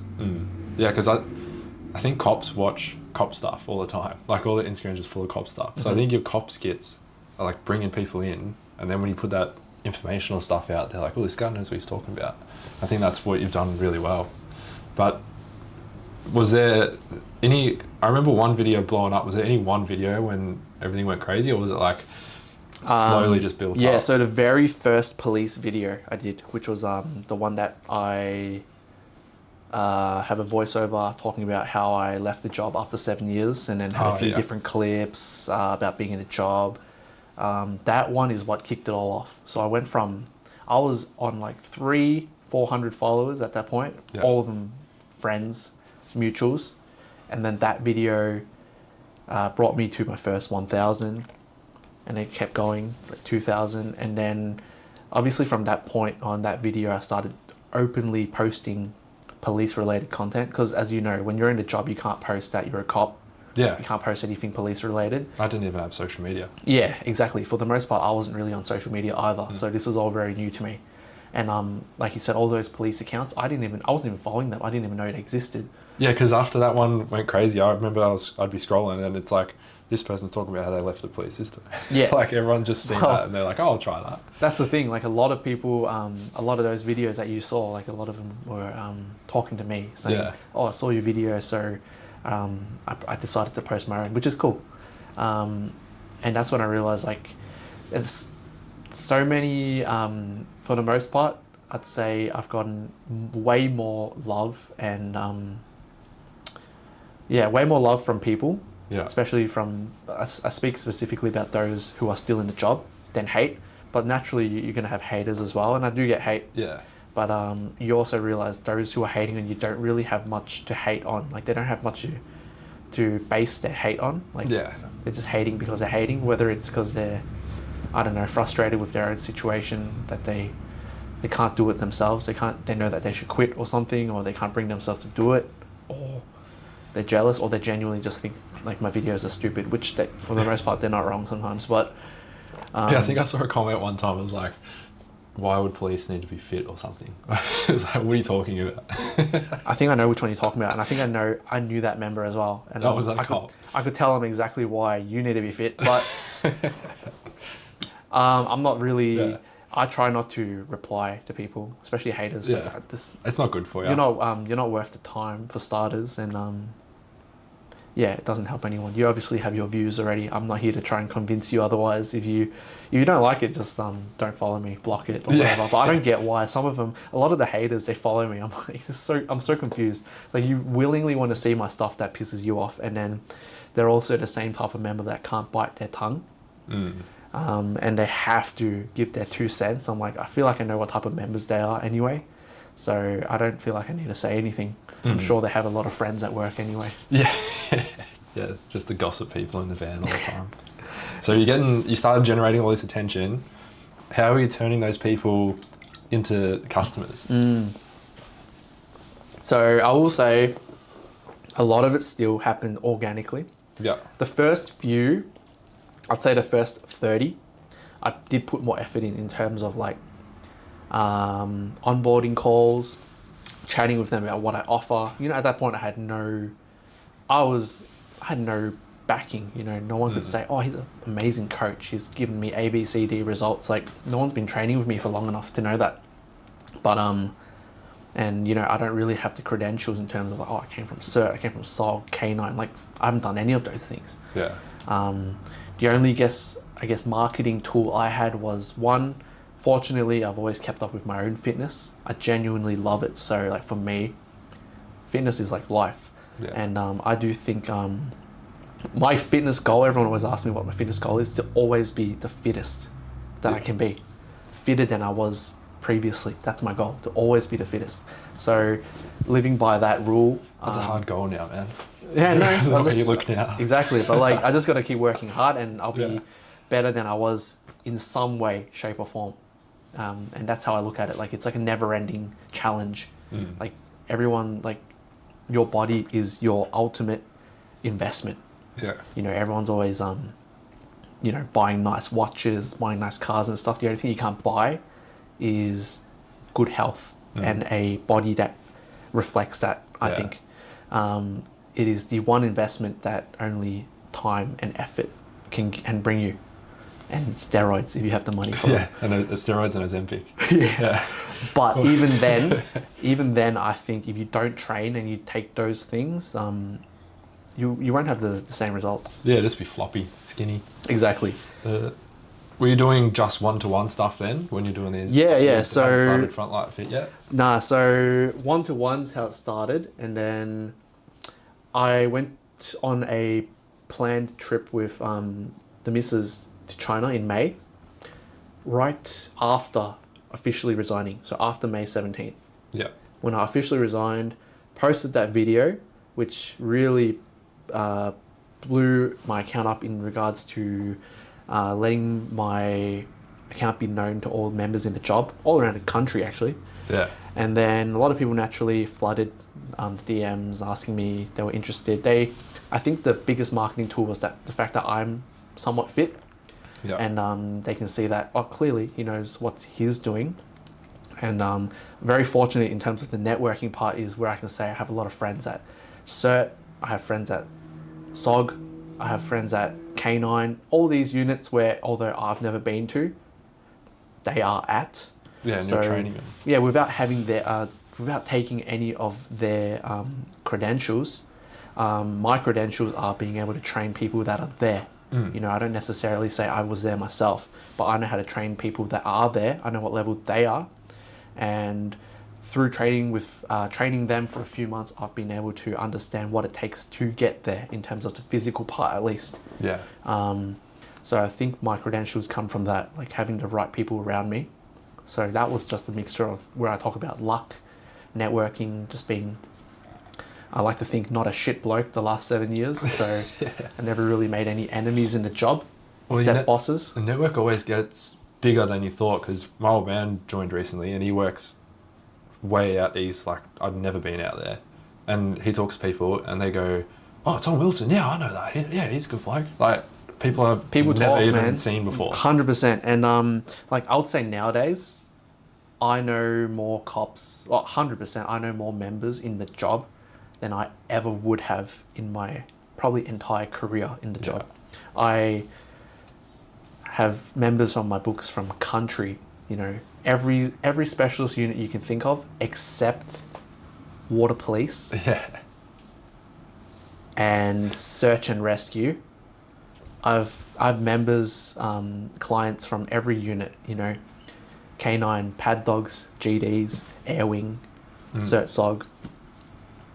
What else is there? I got detectives at like most of the major CI units, crime squads, uniform members, country members, you know, metro, they're everywhere. And I would never met these members if I didn't do this. Yeah. And it's all because of the marketing, the social media part, which is all free. You know, it's all time and effort, but it kind of did its own thing, connected me with the right people. Yeah. I know you're running out of time now, man. No, sorry. Yeah, so, and then you made Frontline Fit. Yes, so it was in the middle of a DD ride, which is their Uber in China. Yeah.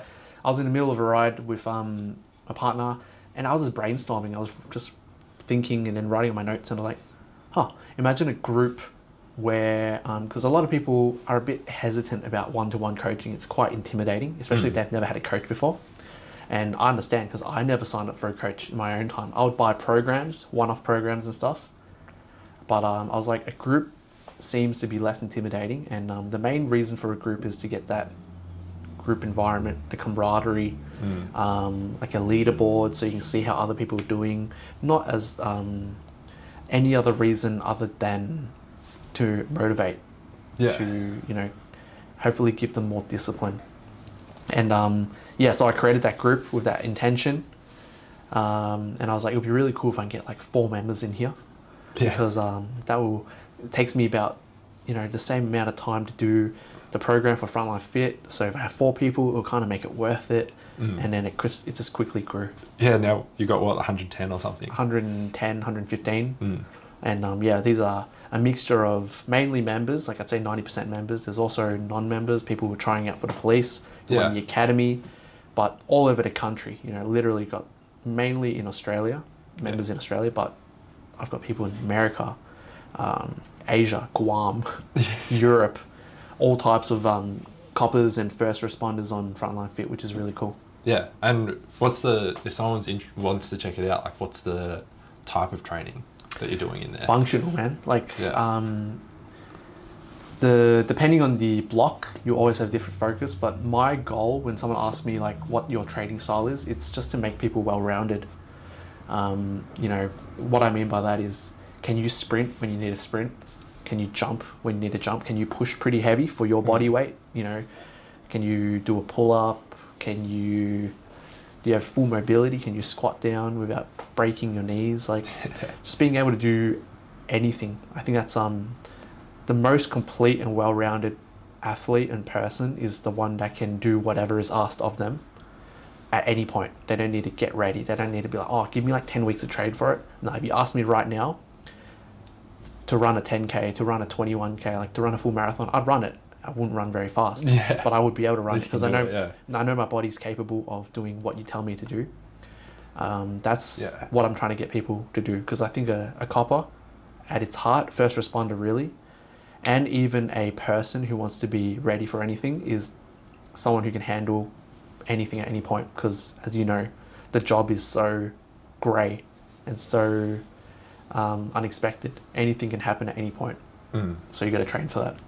Yeah, I think that's good as well. Like, I remember when the cert selection came up for me, I wasn't even thinking about applying for it because I thought I was going to be in tennis still. It was after our ballot and all that sort of stuff.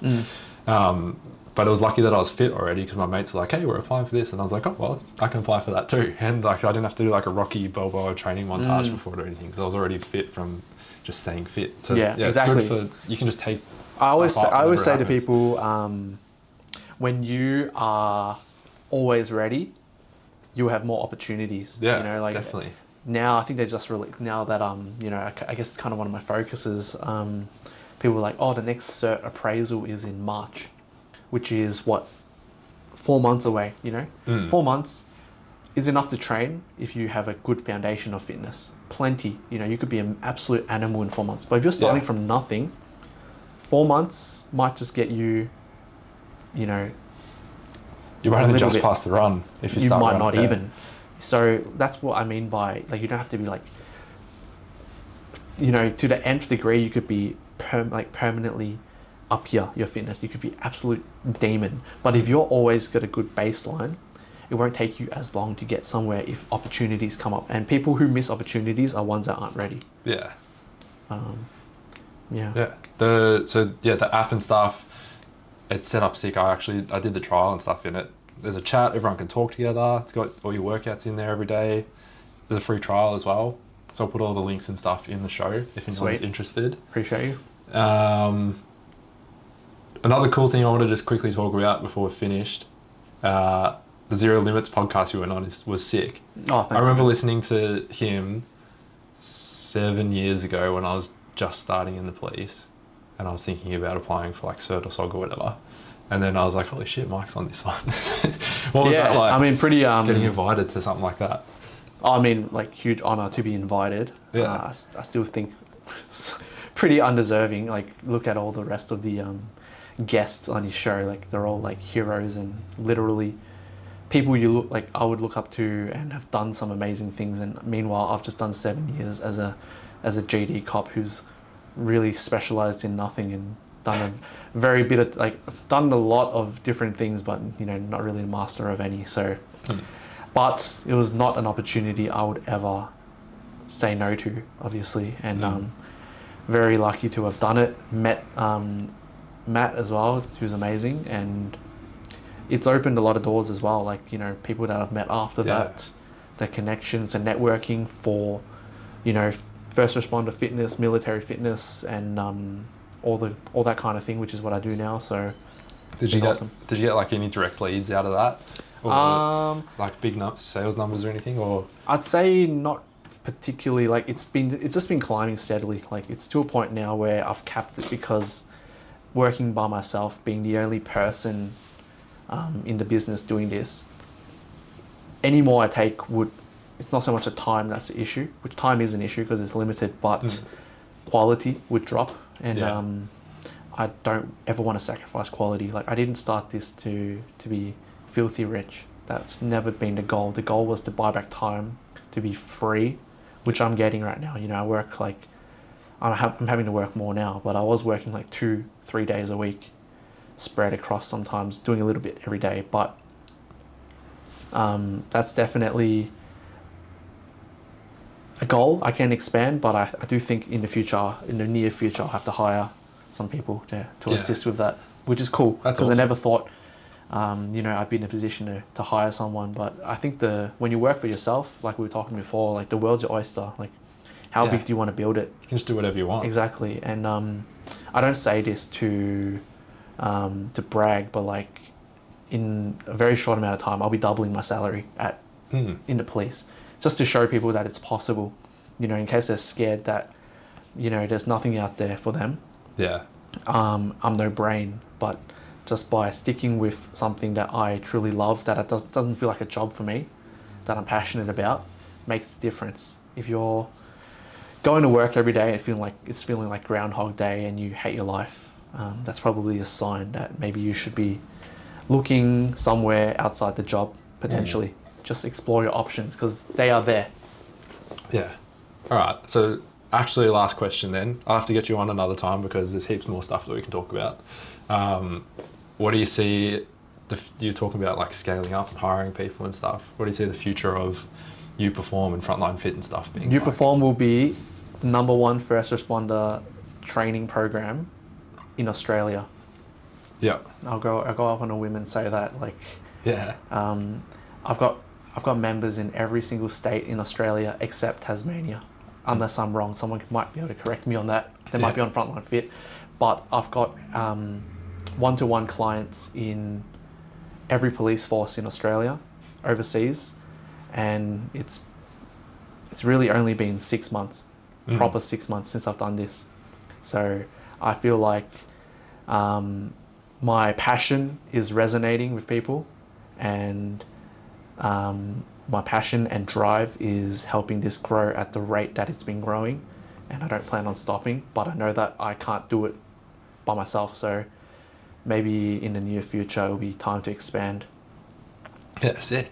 Yeah, well, best of luck, man. Thanks, brother. I'll let you go. Thanks for coming on. No, I appreciate you, bro. I'll see you for our HIIT workout tonight. Yes, sir. I can't wait to put you through it. Yeah, that was sick, man. Thank you, my broski.